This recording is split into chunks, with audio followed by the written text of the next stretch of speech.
सबैजनालाई नमस्ते। नमस्ते नेपाल सर। नवीकरणीय ऊर्जा परिसङ्घले यो रिन्युएबल इनर्जी प्रोजेक्टमा फाइनान्सिङ सम्बन्धी जुन एउटा फाइनान्सिङ मेरुदण्ड हो, तथापि एकातिर पैसा अड्किराख्ने, अर्कोतिर उपभोक्ताहरूले पैसा नपाउने, उपभोक्ताहरूले बनाउनलाई सरकारले कार्यक्रम बनाउने तर प्राइभेट सेक्टरले पनि पैसा नपाउने, उपभोक्ताले पनि पैसा नपाउने अवस्थामा चाहिँ अहिले यो रिन्युएबल इनर्जी प्रोजेक्टहरू चाहिँ कतिपय कमर्सियली भाइएबल पनि नभएको हिसाबमा यसलाई चाहिँ लैजानलाई सरकारले कतिपय कार्यक्रमहरूमा राखेको देखिन्छ। तर त्यो सरकारले राखेको कार्यक्रम पनि एउटा निश्चित समयभित्र टाइमभित्र जान नसकेर विशेष गरेर सिआरइएफ मेकानिजम बनाउँदाखेरि हामीले धेरै अपेक्षा गरेका थियौँ।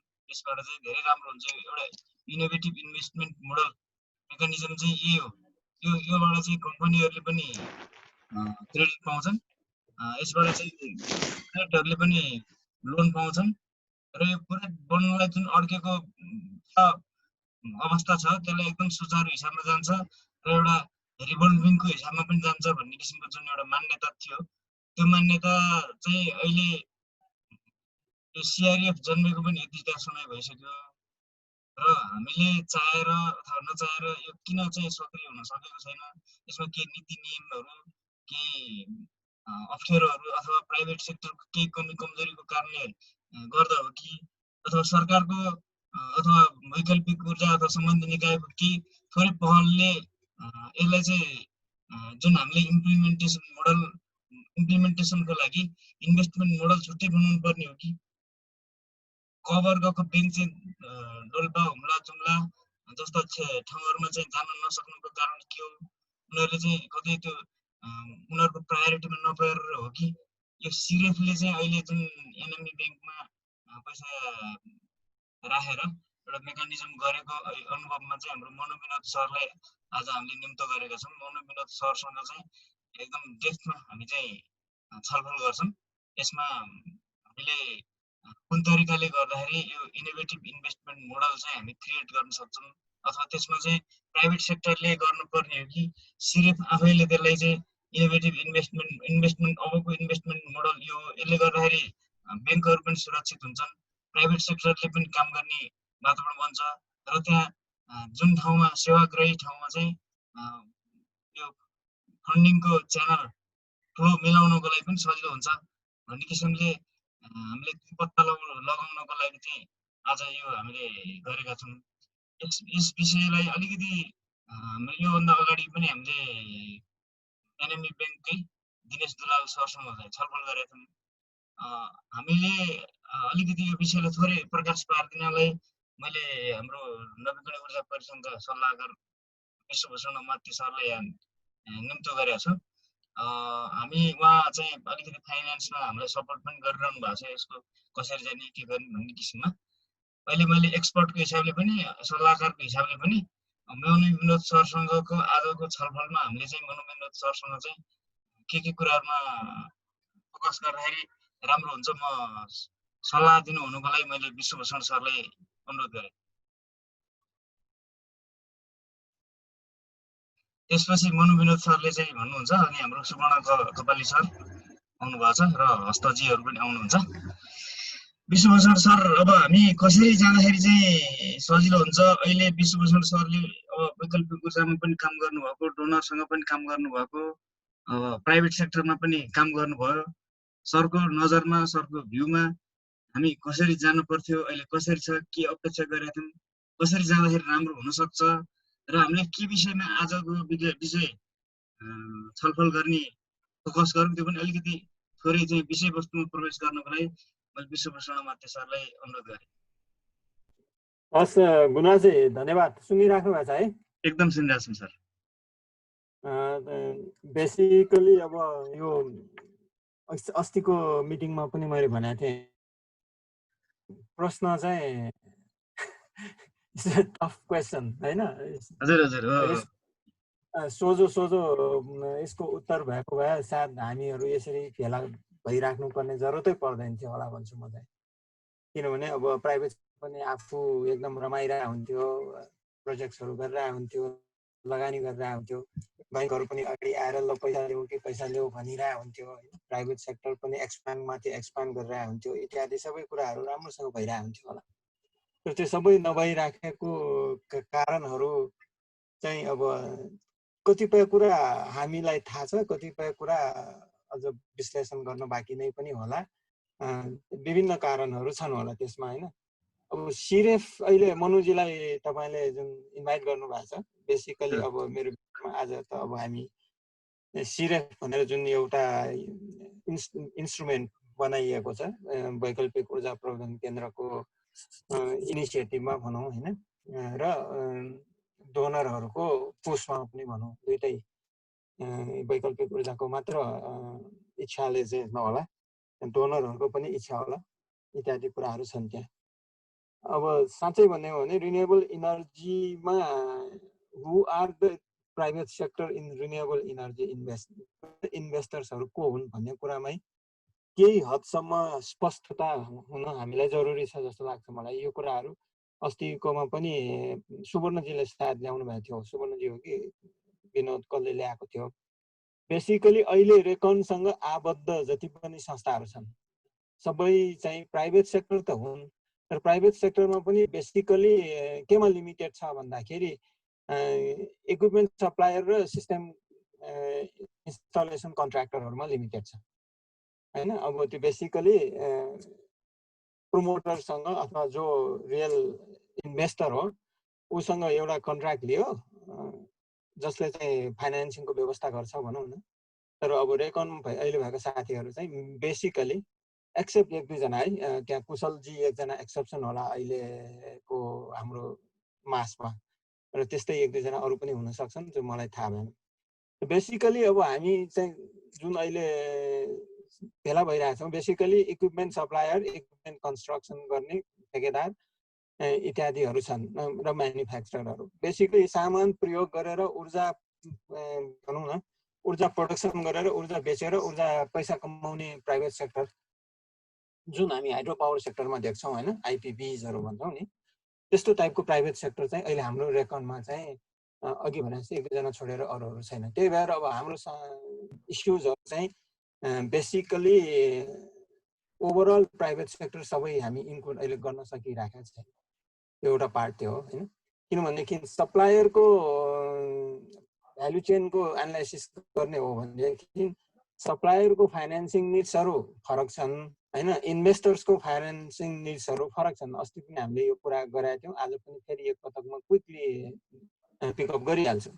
अब सप्लायरको फाइनेन्सियल निड्सहरू भनेको बेसिकली वर्किङ क्यापिटल नै मात्र हो, किनभने तर चाहिँ रियल आइपिपीज टाइपको फाइनेन्स जुन प्राइभेट सेक्टर हो उसको फाइनेन्सियल निड भनेको मेनली क्यापिटल कस्ट होइन, क्यापिटल कस्ट फाइनेन्सिङ गर्ने which can be equity, debt इत्यादि, र केही हदसम्म अब ड्युरिङ कन्स्ट्रक्सन पिरियड अथवा ड्युरिङ यो लोन रिपेमेन्ट नभएसम्मको पिरियडको लागि कहिलेकाहीँ कुनै कुनै प्रोजेक्टमा अलिअलि वर्किङ क्यापिटलको पनि जरुरत पर्न जाँदो रहेछ।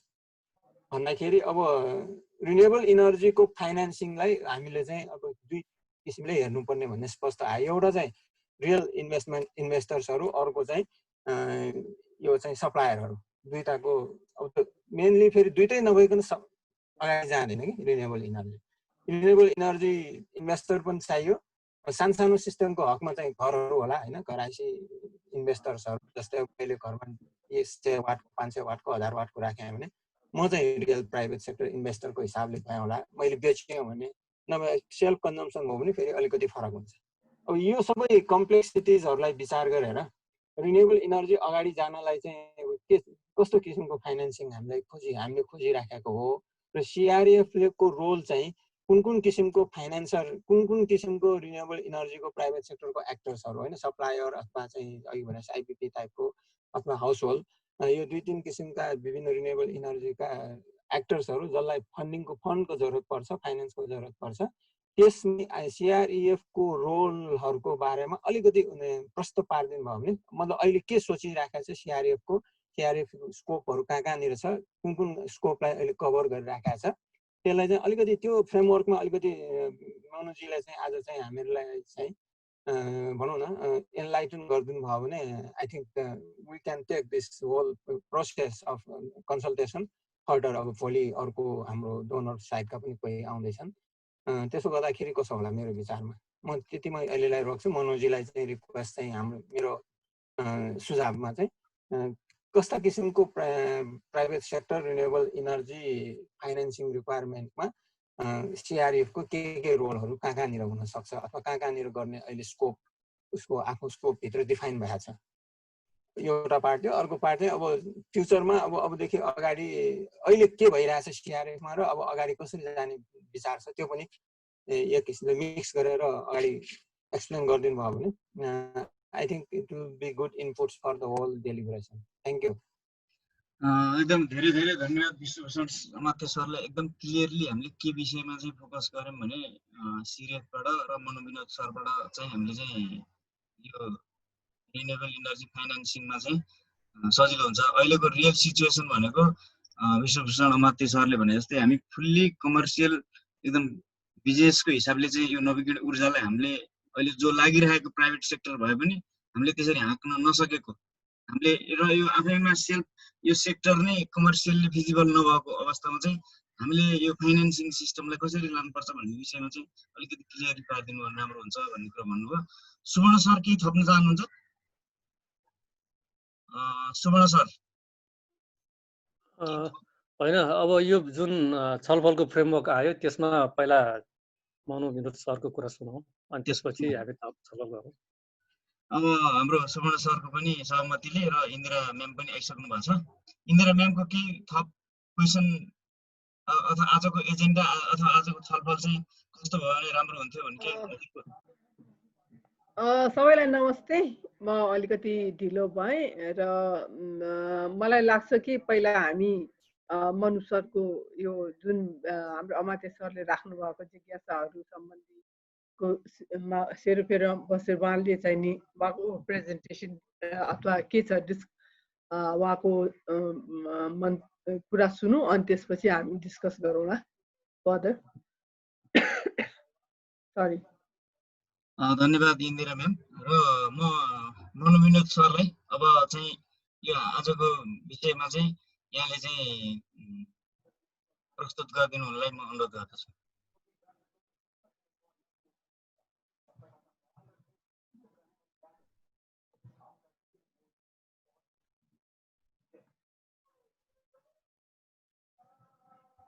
मनोविनोद सर।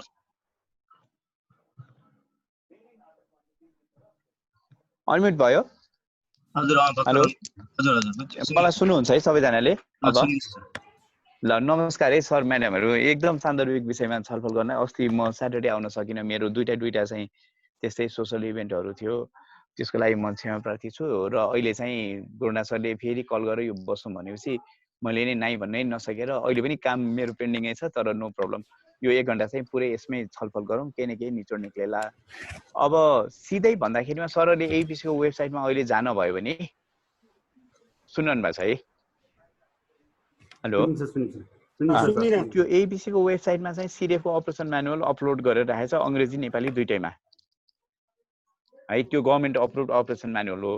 त्यसमा अहिले व्यवस्था भए अनुसार उपभोक्ता कर्जा भनेर इन्डिभिजुअललाई पनि छ, व्यवसायिक कर्जा भनेर कमर्सियल एन्टिटी जुन म्यानुफ्याक्चरर होस्, इन्स्टलर कम्पनी होस्, इम्पोर्टर होस्, अब सिम्पल सानो ट्रेडिङ गर्ने सामान सोलर होम सिस्टम किन्ने बेच्नेदेखि लिएर सबै खाले चाहिँ आरी सेक्टरमा जो प्लेयरहरू छन्, प्राइभेट सेक्टर भनेर हामीले जसलाई चिन्छौँ कम्पनी दर्ता गरेको जति सबैलाई हुने खाली व्यवस्था छ सर।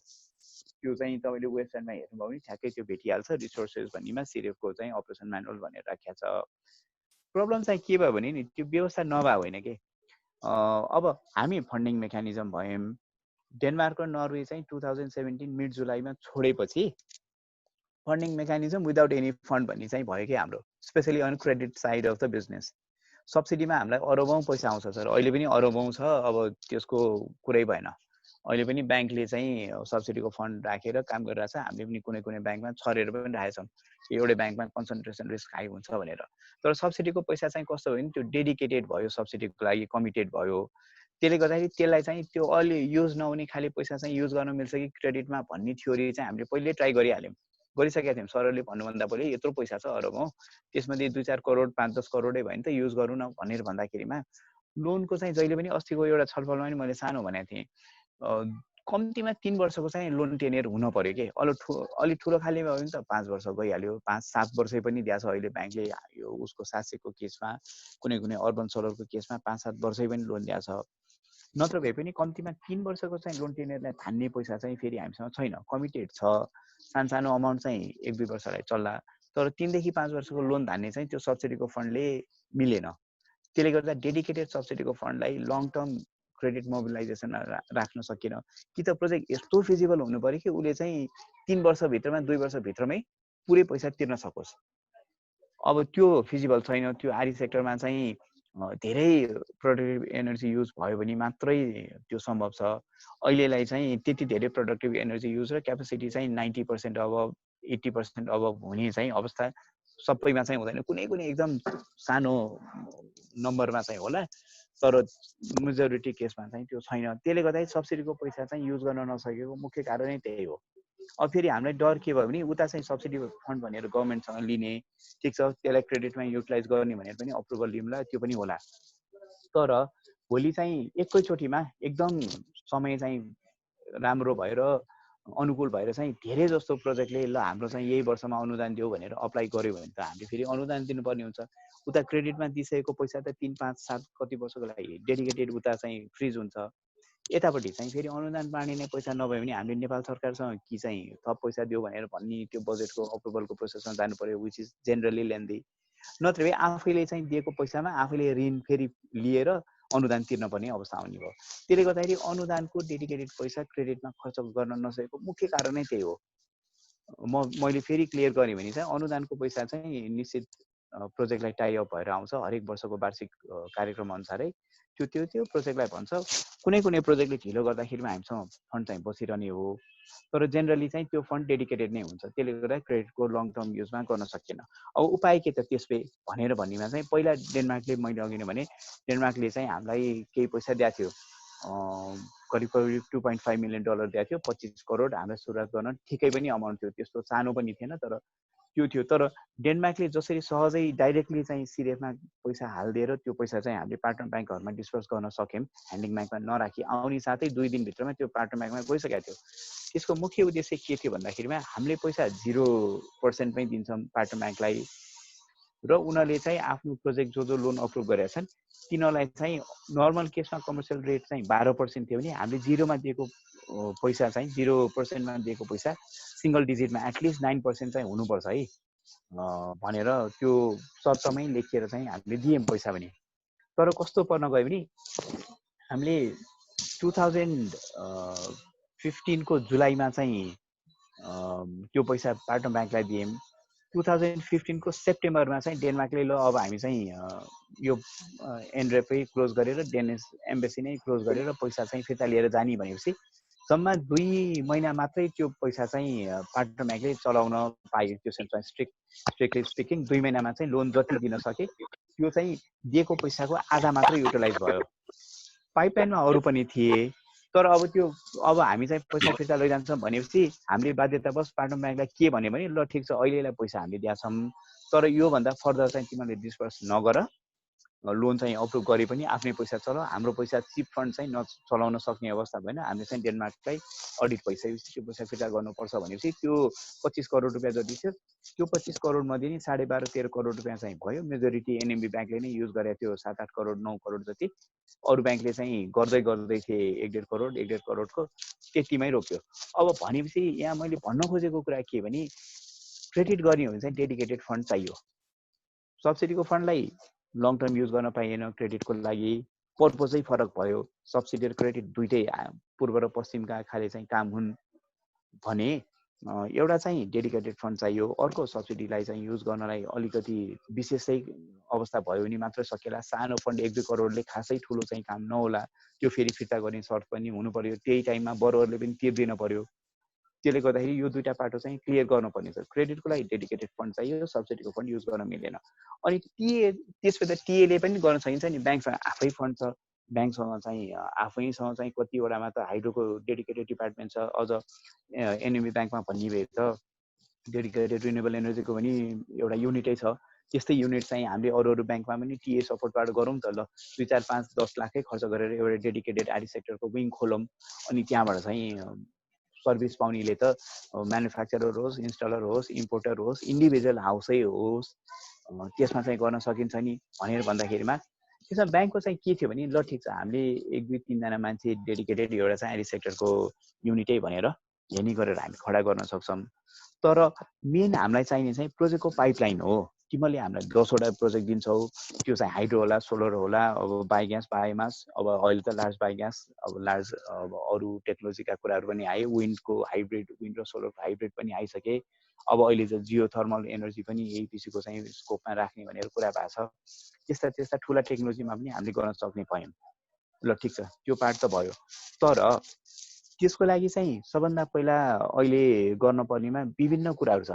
एउटा चाहिँ आरई सेक्टरको डेडिकेटेड फाइनेन्सिङ युनिट भनिन्छ, त्यहाँ फाइनेन्स जाने मात्र मान्छे हुन्छन्। अहिले जुन हामीले ठुलो स्केलका गरिरहेको छौँ त्यहाँ त सोसल सेफगार्डको पनि चाहिने रहेछ।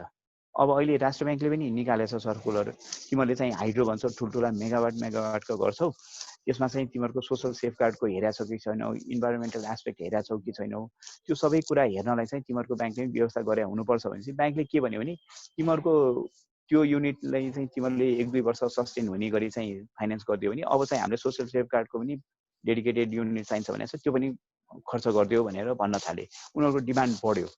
टिए सपोर्ट दिन्छौ भने चाहिँ उनीहरूको यो छ, हाम्रो विश लिस्ट चाहिँ 1, 2, 3, 4, 5 मा छ भन्नेमा एउटा टिए सपोर्ट गर्नको लागि डेडिकेटेड युनिटमा ल्यापटप, कम्प्युटर के हो, अब त्यसको चाहिँ अझ मिल्छ भने त स्टाफकै स्यालेरी पनि देऊ भन्नेसम्मको कुरा गरी इन्फर्मली है, त्यो एकदम त्यो चाहिँ। अनि फिल्ड भिजिट गएको कस्टहरू, त्यहाँ जाने आउने चाहिँ डिएसए, अनि अब खाने खर्चहरूदेखि लिएर त्यो सबै पुरा एउटा चाहिँ फुल फ्लेजेड हाम्रो सपोर्ट हुन पर्यो। यो नो भनेर भन्छौँ भने चाहिँ हामीले खर्च गर्नुपर्ने हुन्छ। त्यो हामीले खर्च गर्दाखेरिको हामीलाई रिटर्न चाहिँ आउने अस्योरेन्स अहिले तत्कालै हुँदैन। एउटा हुम्लामा फिल्ड भिजिट जाँदाखेरिमा 50,000 देखि 1 लाख रुपियाँ लाग्छ एकजना मान्छेको। त्यो पनि यहाँबाट नेपालगञ्जबाट हुम्ला, अब त्यहाँबाट गाडी चल्छ कि के चल्छ त्यो ठाउँसम्म, अनि अर्को 1-2 दिन हिँडेर जाँदाखेरिमा उनीहरूको अपर्च्युनिटी कस्ट पनि धेरै भयो कि, त्यो पैसा आफैमा खर्च हुने त आफै भयो। त्यति दिन डेडिकेट गरेर 3, 5, 7 दिन चाहिँ डेडिकेट गरेर उता जाँदाखेरिमा काठमाडौँमा उनले 2-3 वटा चाहिँ हाउसिङ लोन गर्थे, एउटा 2टा कार लोन गर्थे होला, त्यो चाहिँ उनीहरूले त्यसरी अपर्च्युनिटी कस्ट हामीलाई चाहिँ यता पर्यो। एउटा आफ्नो ब्याङ्कको पैसा पनि खर्च भयो, यतापट्टि अपर्च्युनिटी कस्ट पनि हाम्रो चाहिँ ठुलो हुने भयो। त्यसले गर्दाखेरिमा हामीलाई चाहिँ यो कस्ट पनि बियर गरिदियो भनेर उनीहरूले भने। अब भनेपछि त विश लिस्ट त बढ्दै गयो। टिए सपोर्ट गर्ने भए चाहिँ त्यो विश लिस्ट बढ्दै गयो। क्रेडिटको फन्ड भए हामीसँग पर्याप्त चाहिँ क्रेडिट फन्ड भएन, सब्सिडीको फन्ड युटिलाइज गर्न मिलेन भनेर भनेपछि हामी फन्डिङ मेकानिजम भयौँ। आरई सेक्टरमा चाहिँ सब्सिडी क्रेडिट दुइटै दिने भनेर पनि भन्यौँ। तर फन्डिङ नभएको चाहिँ फन्डिङ मेकानिजम भइसकेपछि त्यो बाँदरको पुच्छर लौरोन हतियार भन्दा जस्तै एउटा नेपाली उखान ठ्याक्कै मलाई याद आयो, त्यस्तै भयो के सर। अब के भन्ने यसलाई, अब डेनमार्कले चाहिँ हामीलाई 2.3 मिलियन 2.5 जति थियो, त्यो त्यति पैसा चलाऊ, हाम्रो त आएको आइ गर्छ भन्ने नै थियो। उनीहरूले त अझ त्यति बेला 184 मिलियन भने अब 18 अर्ब रुपियाँभन्दा बढी 20 अरब रुपियाँ जतिको चाहिँ बजेट छ एनरेपको। त्यसमध्येमा 50% चाहिँ क्रेडिटमा जान्छ भने करिब 8-10 अरब चाहिँ जान्छ क्रेडिटमा, 50% चाहिँ सब्सिडीमा जान्छ भन्ने थियो।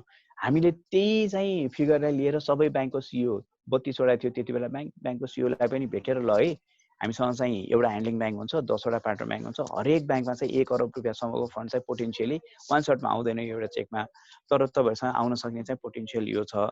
तपाईँले पाइपलाइन क्रिएट गर्दै जानु, आफूले चाहिँ ठिकदेखिको ऊहरू प्रोजेक्टहरू चाहिँ फाइनेन्स गर्नलाई लोन अप्रुभ गर्नु, तपाईँहरूको लोन अप्रुभलको आधारमा हामीले फन्ड हालिदिन्छौँ, रिप्लेनिस पनि गरिदिन्छौँ त्यो फन्ड युज हुँदै गयो भने। र हामीले दिएको फन्ड चाहिँ यदि तपाईँले युज गर्नुभयो भने 0% हामीलाई ब्याज, हाम्रो उद्देश्य ब्याज कमाउने होइन, टिए सपोर्टका छुट्टै फेरि हाम्रो प्याकेजहरू छँदैछन् भनेपछि त्यो ब्याज चाहिँ तपाईँले कस्टमरलाई बेनिफिट ट्रान्सफर गर्ने हिसाबले चाहिँ राख्नु होला रेट, त्यसबाट चाहिँ सबै कुराहरू मिल्छ भनेर भनेकोमा त्यो उद्देश्य लिएर सबै डकुमेन्टमा पनि लेखिया छ है, तपाईँले सिरिफको मेकानिजम पनि त्यही वेबसाइटमा छ, त्यसमा हेर्नुभयो भने त्यो कुराहरू त्यहाँ लेखिया पनि छ। अब त्यति सबै लेखिसकेपछि हामीले बोल्न पनि आधार भयो भनेर गयौँ। तर जब डेनमार्क र नर्वेको एक्जिट भयो 2017 मिड जुलाईपछि, त्यसपछि चाहिँ क्रेडिट फन्डमा डेडिकेटेड रूपमा हाल्ने चाहिँ कोही डोनर पनि निक्लेन। अनि फेरि तर लक्कीली चाहिँ के भइदियो भने सासेक आयो एडिबीको, उसको प्याकेजमा चाहिँ 12 मिलियन चाहिँ सब्सिडीमा थियो, अर्को 5 मिलियन चाहिँ क्रेडिटमा थियो। भनेपछि $5 मिलियन भने नि 50 करोडभन्दा बढी हुन्छ। त्यो चाहिँ हामीले फेरि डेडिकेटेड क्रेडिट फन्डको रूपमा पायौँ र अहिले 700 को प्रोजेक्टमा 6 वटा प्रोजेक्टमा मध्येमा लोन डिस्पर्सै चाहिँ 3टामा भयो, अर्को 3टामा चाहिँ फाइनल स्टेजमा छ, एउटामा मात्रै लोन अप्रुभ भएको छैन, अरू 2टामा त लोन पनि अप्रुभ भइसक्यो, डिस्पर्समेन्ट पनि 3टामा भइसक्यो। भनेपछि अब सासेकमा चाहिँ के प्रमाणित भयो भने डेडिकेटेड क्रेडिट फन्ड छ र त्यसमा चाहिँ टिए सपोर्ट हामीले यसै पनि गरिरहेका छौँ अरू तरिकाबाट आरइआरएलकोबाट, त्यस्तोमा चाहिँ फेरि सक्दो रहेछ भनेर भन्ने प्रमाणित भयो। जुन कुरा डेनमार्कले सुरु गरेको थियो त्यति बेला त्यसमा लिमिटेड हाम्रो ऊ थियो, अब नम्बर थियो भनौँ न, त्यो 25 करोडमा 12.5 करोड जति चाहिँ लोनमा युज भयो। पछि फन्ड हामी फिर्ता लैजान्छौँ भनेपछि फ्रिज गऱ्यौँ र त्यही कुरा चाहिँ हामीले लेसन लर्नको हिसाबले राखिसकेपछि यता सासेकमा चाहिँ अहिले $5 मिलियन मध्येमा एउटा ब्याङ्कले 6 करोड लोन अप्रुभ गरेको छ, एउटा ब्याङ्कले 3 करोड लोन अप्रुभ गरेको छ, एउटा ब्याङ्कले 1 करोड लोन अप्रुभ गरेको छ, एउटा ब्याङ्कले 1 करोड लोन अर्को अप्रुभ गरेको छ, एउटा ब्याङ्कले अर्को 3 करोड लोन अप्रुभ गरेको छ। अब यो टोटल मैले गरिनँ अहिले कति हुन्छ, त्यो 6, 3, 3, 1, 1 र अर्को त्यस्तै जो करिब 20 करोड चाहिँ लोन अप्रुभै भइसक्यो र एउटा मात्रै लोन अप्रुभ हुन बाँकी छ 3 करोडको, त्यो 23 करोड टोटलमा हुन्छ। त्यसमध्येमा 3टा चाहिँ लोन डिस्पर्स पनि भइसक्यो, 6 करोडको पनि पार्सियली डिस्पर्स भयो, 1 करोडको पनि पार्सियली डिस्पर्स भयो, अर्को 1 करोडको पनि पार्सियली डिस्पर्स भयो।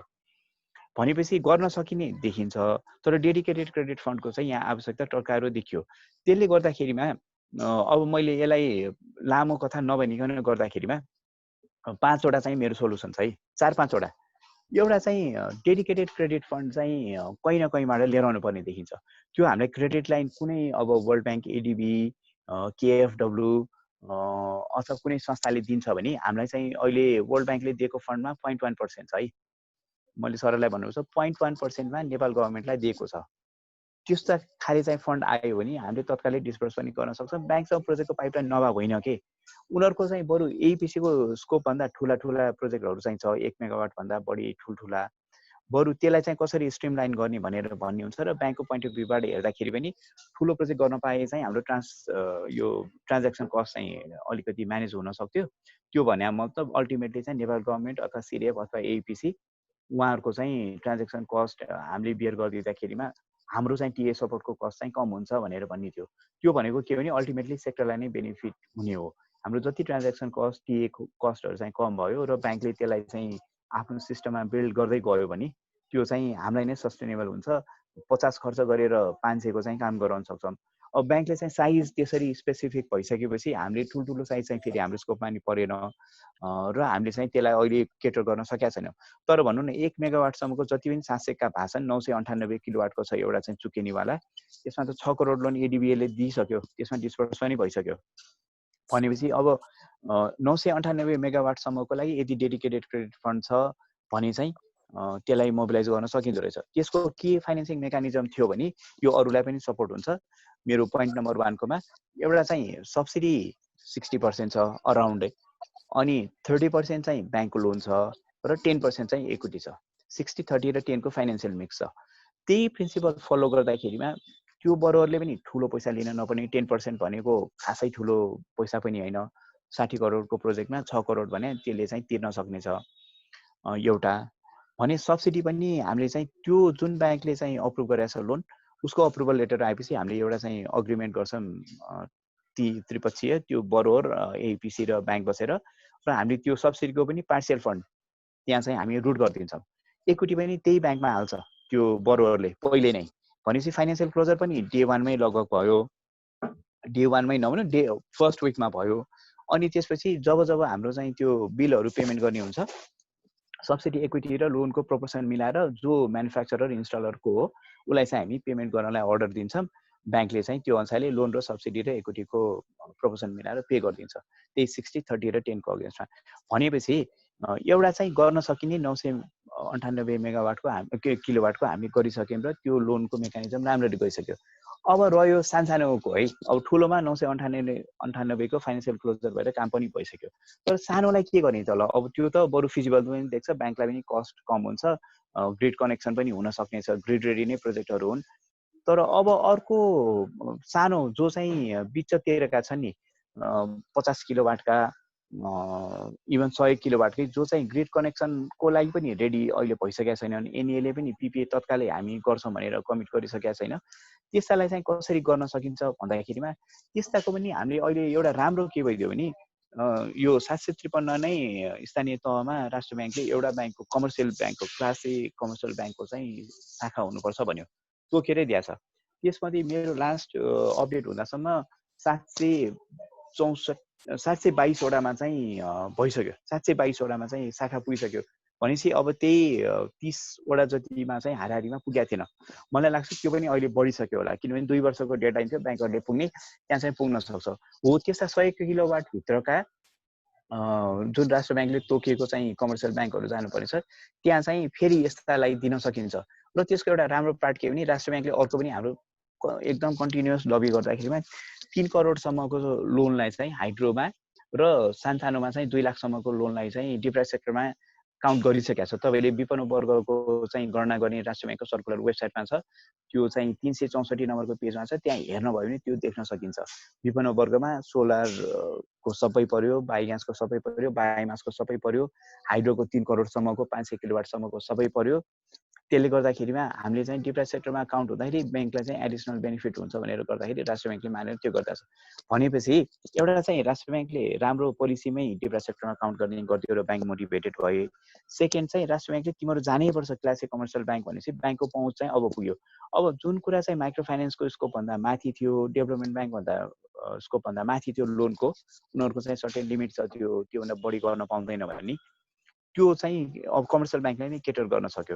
र अहिले पनि हामीले के गर्छौँ भन्दा कुनै एउटा 1 नम्बरको चाहिँ स्थानीय तहमा कुनै एउटा प्रोजेक्ट छ भने त्यो 1 नम्बरमा कुन ब्याङ्कको शाखा छ भनेर हामी हेर्छौँ, अनि त्यो हेरेर त्यही ब्याङ्कमा जान्छौँ। अलिक गरिराखेकै त्यही हो। अहिले इन्भेस्टमेन्ट ब्याङ्कको जुम्लामा छ, उसले गरिरहेछ। अहिले इन्भेस्टमेन्ट ब्याङ्कको लुक्लामा छ, त्यहाँ उसले गरिरहेछ। कृषि विकास ब्याङ्कले चाहिँ चुकेनीमा उसको ब्रान्च छ जुम्लामा, त्यहाँ गरिरहेछ। अनि त्यसपछि अर्को खत्याड यो हाम्रो चाहिँ मुगुमा छ, त्यसमा माछापुच्छ्रे ब्याङ्क छ, त्यसले गरिरहेछ माछापुच्छ्रे ब्याङ्कले। अब त्यसरी चाहिँ हामी सेलेक्टिभ भएर गयौँ। त्यो चाहिँ मेरो एउटा पहिलो मेथड भयो है। जुन ब्याङ्क छ त्योमा चाहिँ त्यो क्याटेगोरी अनुसारको कुन ब्याङ्क फिट हुन्छ त्यहीँ जाने एउटा। सेकेन्डमा चाहिँ के भयो भने अहिले हामीसँग पार्सियल क्रेडिट ग्यारेन्टीको पनि फन्ड छ, त्यो चाहिँ आरइआरएले हामीलाई दिएको छ, सिरेफ मार्फत चाहिँ मोबिलाइज हुन्छ। हामी चाहिँ जुनमा प्रोजेक्टको चाहिँ रिस्कको स्टेटस हेरी रिस्कको चाहिँ पर्सेप्सन हेरी यसमा चाहिँ हामीले 50% ग्यारेन्टी दिन्छ भनेर पनि दिएको छौँ।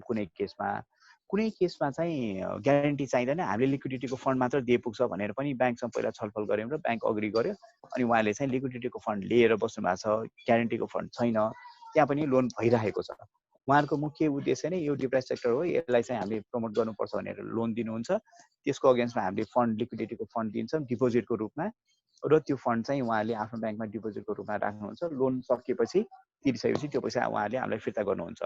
ग्यारेन्टीको केसमा चाहिँ 50% प्रिन्सिपलसम्म मात्रै हामीले ग्यारेन्टी गरेका छौँ भने यतापट्टि ग्यारेन्टी नचाहिने केसमा चाहिँ लिक्विडिटीको फन्ड मात्रै as a deposit, call deposit हो, त्यसकोमा चाहिँ हामीले उहाँहरूलाई राखिदिन्छौँ र त्यो चाहिँ लोन टेन्युरसम्म हुन्छ। भनेपछि सेकेन्ड तरिका चाहिँ त्यो भयो। अब अहिले थर्डमा चाहिँ सिरेफको मेकानिजममा तपाईँले त्यहाँ नदेखेको, त्यो वेबसाइटमा भएको डकुमेन्टमा नदेखेको तर अब हुनै लागेको चाहिँ अहिले रिसेन्टली के सर, मैले अलि लामो बोलेँ हो, सुनिरहनु भएको छ नि होइन? हेलो,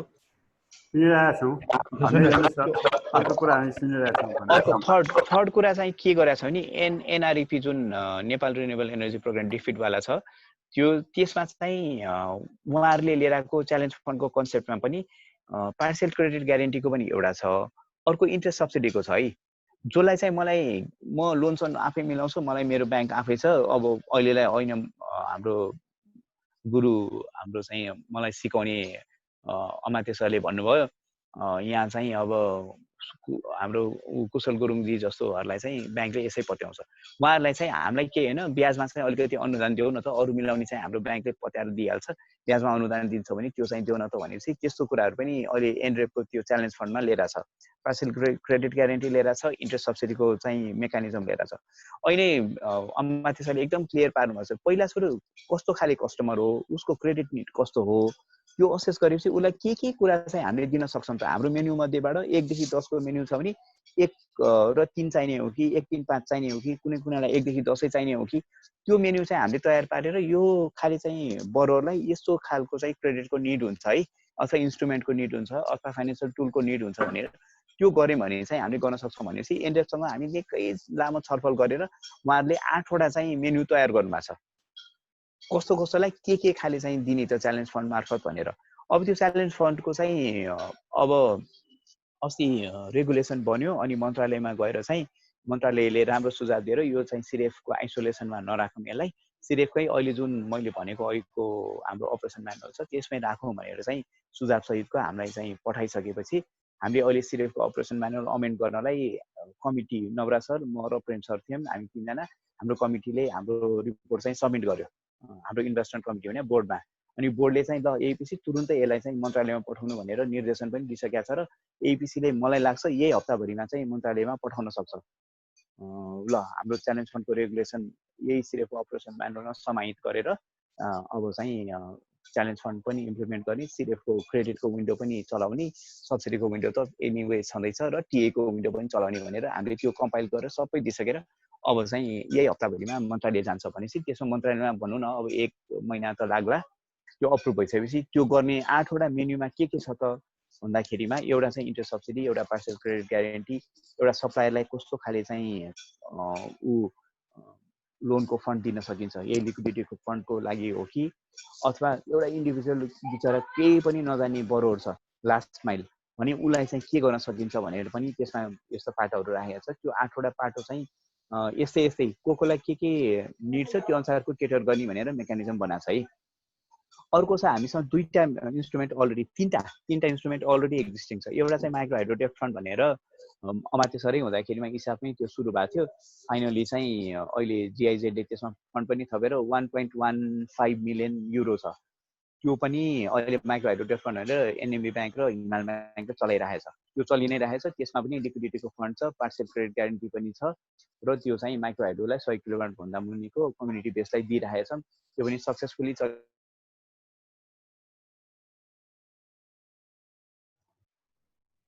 मनु सरको चाहिँ आवाज आउन छोड्यो। म सुन्नु भएन सर? एकछिन आवाज आउँछ हैन। यसो गरौँ सर, अलि छोट्याएर अलि सुने। अब अर्को लास्ट बायोग्यास क्रेडिट फन्ड छ है अर्को। अब त्यो चाहिँ डेडिकेटेड केएफडब्ल्यूले दिएको 2.5 मिलियन युरो थियो इक्विभ्यालेन्ट, अनि त्यसपछि त्यो पनि बायोग्यासमा 25,000 सम्म पर हाउस होल्डलाई चाहिँ सहकारी मार्फत दिने भनेर भनेको छ। भनेपछि क्रेडिटका सानातिना चाहिँ एफर्ट भइरहेछन्, काम भइरहेछन्। बिग नम्बर 2 सो अब इटकोले गरे जस्तो अरबौं खरबौंको चाहिँ हामीले गर्न सकेका छैन। तर जति चाहिँ क्रेडिटमा पाइलटिङको टाइपको चाहिँ गर्न पर्नेछ त्यो चाहिँ हामीसँग पाइलटिङ केसको लागि टेस्ट गर्न, हाइपोथेसिस टेस्ट गर्नलाई चाहिँ पर्याप्त छन्। अब मेरो चाहिँ ऱ्यापअप गर्दाखेरिमा के हुन्छ त भने मेरो 3-4 वटा होइन मैले भनेको मेथडहरू 4-5 वटामा एउटा चाहिँ हामी सबै गएर एकचोटि एपिसीमा पहिला सुरु चाहिँ ल है अब क्रेडिटको मेकानिजम राम्ररी बनाउनु पर्छ, यसमा चाहिँ यो विकल्पहरू छ भनेर भन्नुपर्ने हुन्छ। एपिसीले त्यसलाई ओन गरेर अब चाहिँ हामी मन्त्रालयमा भन्छौँ र आवश्यक बजेट अथवा के हो फन्ड त्यो चाहिँ आउँदो वर्ष हुन्छ कि यही वर्षमा राख्न सकिन्छ राखौँ भनेर भन्न पर्यो। तर त्यो चाहिँ हामी प्रोपोनेन्टले भन्ने पार्ट भयो। अप्रुभिङ एजेन्सी जस्तै मिनिस्ट्री अफ फाइनेन्स, इभन हाम्रो ministry line ministry of energy ले चाहिँ त्यो कन्भिन्स भएर ओन गरेर ल ठिक छ अब आरई सेक्टरमा चाहिँ क्रेडिटको पनि मेकानिजम बनाउनु त यतिका काम भइसकेको रहेछ। माइक्रो हाइड्रो डेब्ट फन्ड, बायोग्यास क्रेडिट फन्ड, सासेक फन्ड, सिडेफको आफ्नै हिसाबको बेलाको एक्सपिरियन्स, अनि त्यसपछि ड्यानिस क्रेडिट फन्डको सपोर्टको यो सबै गर्दाखेरिमा हामीले चाहिँ ल ठिक छ यो मेकानिजम चाहिँ चल्न सक्दो रहेछ, ल अहिलेलाई चाहिँ एउटा भ्यू कोस्ट भनेर 1 अरब 2 अरब कति चाहिँ हामी हाल्दियौँ। तर त्यसको उहाँले चाहिँ सर्टेन कन्डिसन अट्याच गर्नुहुन्छ, त्यो स्ट्रिङ त्यो चाहिँ बरु हामीले मान्न पर्ने हुन्छ। के रिपोर्टिङ गर्नुपर्ने, कसरी खर्च गर्यो, त्यसको ट्रान्सपरेन्सीका, त्यसका प्रपर युटिलाइजेसनका, त्यसका चाहिँ विभिन्न इन्ट्रेस्टका पार्टहरू, अरू के पार्टहरू चाहिँ हामी छलफल गर्न सक्छौँ। अब समग्रमा समराइज गर्दा 1-2 सेन्टेन्समा भएका छन् एफर्टहरू, केही रिजल्ट पनि आएका छन्। धेरै जस्तो राम्रै भएको छन्, रिजल्ट पनि 90% भन्दा बढी त लोन रिपे नै भएको छ। माइक्रो हाइड्रो डेफ्टरमा मात्र एउटा दुईटा केसमा अलिकति त्यो प्रोजेक्टै आफै भत्केर हो, नत्र अरू 700 का केसमा पनि सबैमा चाहिँ ऋण पेमेन्ट भएको छ। भनेपछि त यो राम्रो केस भयो। यो सबैलाई चाहिँ कम्पाइल गरेर अलि एउटा चाहिँ प्रेजेन्टेसन स्किल राम्रो भएको मान्छेले मिनिस्ट्रीमा गएर चाहिँ अरू को ब्याकअप लिएर जाने हो, उसले चाहिँ ल यो गर्न सकिनेछ, ministry of finance, ministry of energy, यो चाहिँ हालौँ भनेर भन्ने एउटा चाहियो। एउटा चाहिँ एक्सप्लेन गर्ने एबिलिटी आफैमा हुनु पर्यो, केस बाई केस यस्तो यस्तो छ भनेर। भने अर्को चाहिँ पोलिटिकल लबी चाहिँदो रहेछ क्या सर। नेपालमा चाहिँ राम्रै कुरा गर्न पनि यो राजनीतिक नेतृत्वमा जो हुनुहुन्छ, अब अहिलेलाई ऊर्जा मन्त्री भनौँ, उतापट्टि हाम्रो चाहिँ अर्थमन्त्री, उहाँहरूले चाहिँ होइन यो पोलिटिकली पनि यो लबी गरेर सब पोखै चाहिने छ होला भनेर भनी चाहिँ उहाँले कन्भिन्स हुनुभयो भने त्यो फन्ड राख्दैन, केही गाह्रो रहन्छ। मैले बायोग्यासको केस दिएँ, अस्ति भर्खर 50,000 चाहिँ थप बायोग्यासलाई पनि छुट्याएको छ फन्ड, किनभने उहाँहरू गएर लबी गर्नुभयो अनि अर्थ मन्त्रालयले ल 50,000 बायोग्यासको लागि फन्ड दिएँ भनेर बजेट भाषणमै आछ, नीति तथा कार्यक्रममा नि आछ। भनेपछि त्यसै गरी क्रेडिटको फन्डलाई पनि एकचोटि अलि जोड गर्ने हो भने त्यो दुईटा मन्त्रालयमा समाउने हो भने हामीले चाहिँ च्यानल त्यो हुन सक्ने रहेछ। अब सर मैले धेरै बोलेँ, मेरो कति कुराहरू तपाईँले बुझ्नुभयो कि भएन यो टेक्निकल कारणले।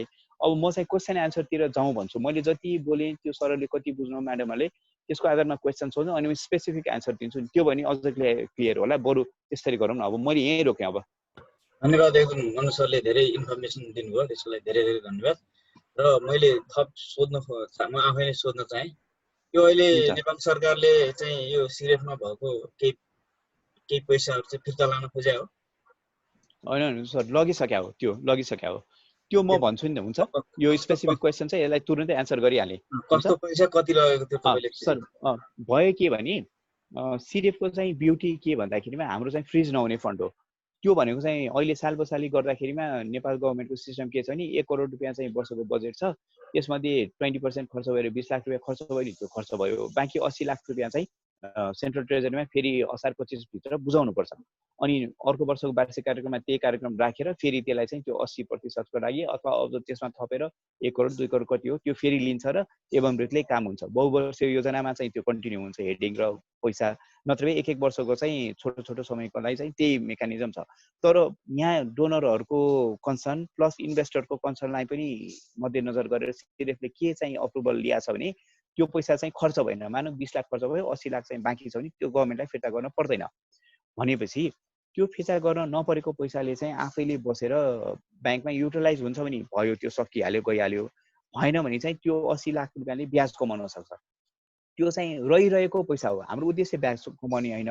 अब खर्च भएन, अर्को वर्ष प्रोजेक्ट आउँछ, त्यसलाई चाहिँ फेरि अर्थ मन्त्रालयको होल प्रोसेसबाट बजेट स्वीकृत गराउनु भन्दा हामीसँगै रहेको पैसाले चाहिँ साउन 1 गते पनि त्यसको चाहिँ कति केसमा हामीले अनुदान भुक्तानी गरेका छौँ, त्यो गर्न सक्छौँ। तर 25 देखि असार 25 देखि साउन 1 गतेसम्मको त्यो आइडल फन्ड जुन छ त्यसले त ब्याज कमाउन सक्यो नि त। त्यो पैसाले चाहिँ हामी कति टिएका सपोर्टका कामहरू गर्न सक्छौँ, सस्टेनै हुनसक्छ, त्यहाँ चाहिँ सानसाना कति खर्चहरू हाम्रो बेहोर्न पर्ने हुन्छ, त्यो गर्न सक्छौँ भनेर त्यसरी रहेको त्यो ब्युटीले गर्दाखेरिमा एउटा चाहिँ इन्भेस्टरको कन्फिडेन्स पनि हुन्छ र अर्को चाहिँ केही पैसा आउँछ नि त ब्याजको रूपमा भनेर भनिसकेपछि त्यो गर्दाखेरिको बेनिफिट के भयो भने हामीले चाहिँ यो ब्याज कमाउने चाहिँ एउटा मेसो गर्यौँ। तर उद्देश्य त्यो थिएन, म फेरि रिपिट गर्छु।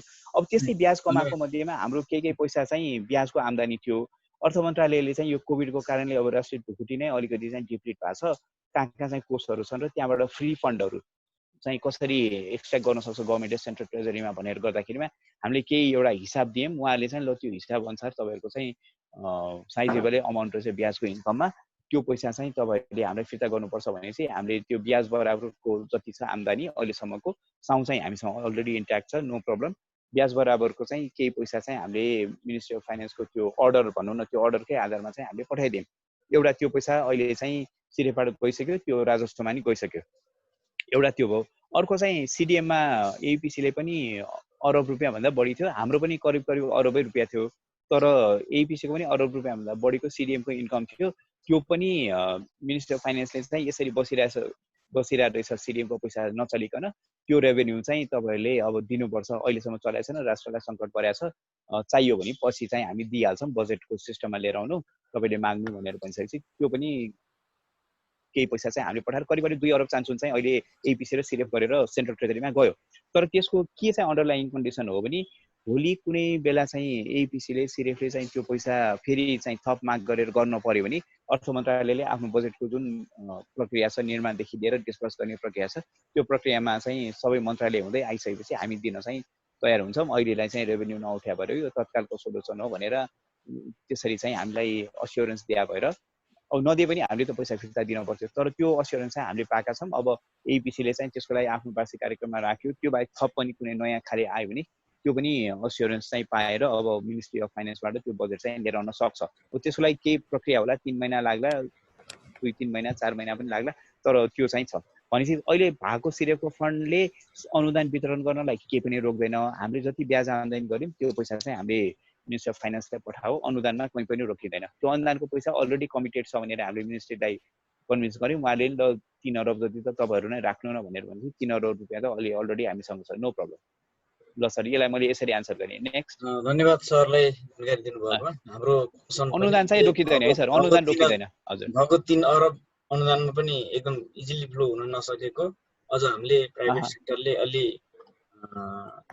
इन्टेन्सिभली यसलाई इन्भेस्टमेन्ट मोडल नै अलि इनोभेटिभ टाइपको, ताकि सस्टेनेबल डेभलपमेन्टमा जानको लागि चाहिँ हामी प्राइभेट सेक्टरले नै अब लबी एडभोकेसी गर्ने क्रममा अहिले एउटा सेक्टरमा तपाईँसँग कुराकानी गरिरहेका छौँ र यो क्रम निरन्तर रहन्छ। हामी यो वैकल्पिक ऊर्जा हुँदै राष्ट्र ब्याङ्कसम्म पुग्छौँ हामी, हैन? एकदम राम्रो छ यो, एकदम यसको लागि मैले अब थप क्वेसन गर्नको लागि मैले सर्वप्रथम सुवर्ण कपाली सरलाई मैले अनुरोध गरेँ।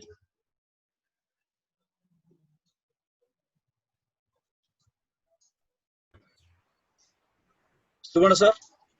हजुर हजुर सर सोधौँ। अब मनु सरले धेरै व्याख्या गरिसक्नुभयो। सरको धेरै कुराहरू प्रष्टै हुन्छ कि, धेरै प्रश्न गर्नुपर्ने। तैपनि एक दुईवटा भन्दाखेरि यो अब प्राइभेट सेक्टरले जब ऋण चाहन्छ नि, अब कमर्सियल, अस्ति पनि छलफल भयो, कमर्सियल ब्याङ्कहरूसँग कमर्सियल ऋणको लागि पैसा फालाफाल छ, ब्याङ्कहरू ठाउँ ठाउँमा छन्। 746 ठाउँमा ब्याङ्क पुगिसकेका छ। त्यसैले कमर्सियल टर्म्स एन्ड कन्डिसनमा ऋण लिने हो भने त्यो कुनै ठुलो प्रब्लम जस्तो देखिएन। तर हजुर हजुर यो हामीले चाहिँ नि आरई प्रोजेक्टहरू यस्ता हुन् कि त्यसको सोसियल एस्पेक्टहरू छन्। यो त्यसले गर्दाखेरि यो के हो भन्दाखेरि प्योरली कमर्सियल प्रोजेक्टको रूपमा पनि हेर्न मिल्दैन, हेरिँदैन।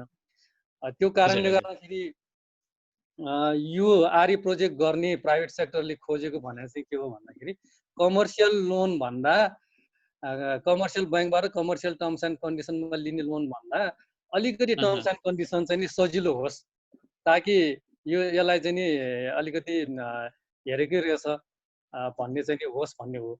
अब त्यसमा मैले मोटामोटी हेर्दाखेरि एउटा अब टर्म्स एन्ड कन्डिसन रिलेटेड कुराहरू पनि हुन्छन्, जस्तो चाहिँ तपाईँको इभन सर्भिस चार्ज लिने नलिनेदेखि लिएर होइन, अनि त्यो इन्ट्रेस्ट रेटको कुराहरू, अब इन्ट्रेस्ट टाइममा तिरेन भने पेनाल्टीको व्यवस्थाहरू पनि हुन्छन्। त्यसलाई अलि सजिलो बनाउने कुराहरू, अघि मनुजीले पनि कुरा भनिसक्नु भयो, लोन टेन्डरको कुराहरू।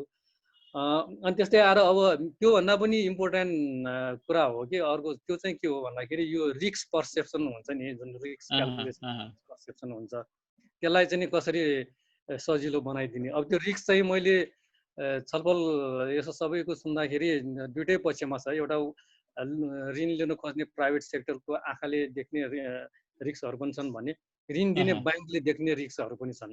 त्यो दुइटै पाटोबाट चाहिँ नि यो रिस्क देखिएको ठाउँहरूमा चाहिँ नि यस्तो फन्डले चाहिँ नि कसरी सजिलो बनाइदिने, त्यो कुराहरू इम्पोर्टेन्ट हुन्छ। अब विभिन्न मेकानिजमहरू नभएका होइन प्र्याक्टिसमा, अब इन्स्योरेन्सको कुराहरू भयो, यो अब इत्यादि छन्। अघि यो टिए सपोर्टको कुरा जुन गर्नुभयो त्यो प्र्याक्टिसमा अनुभव पनि हामीले नेपालमा भइसकेको छ, त्यो एकदम इम्पोर्टेन्ट छ।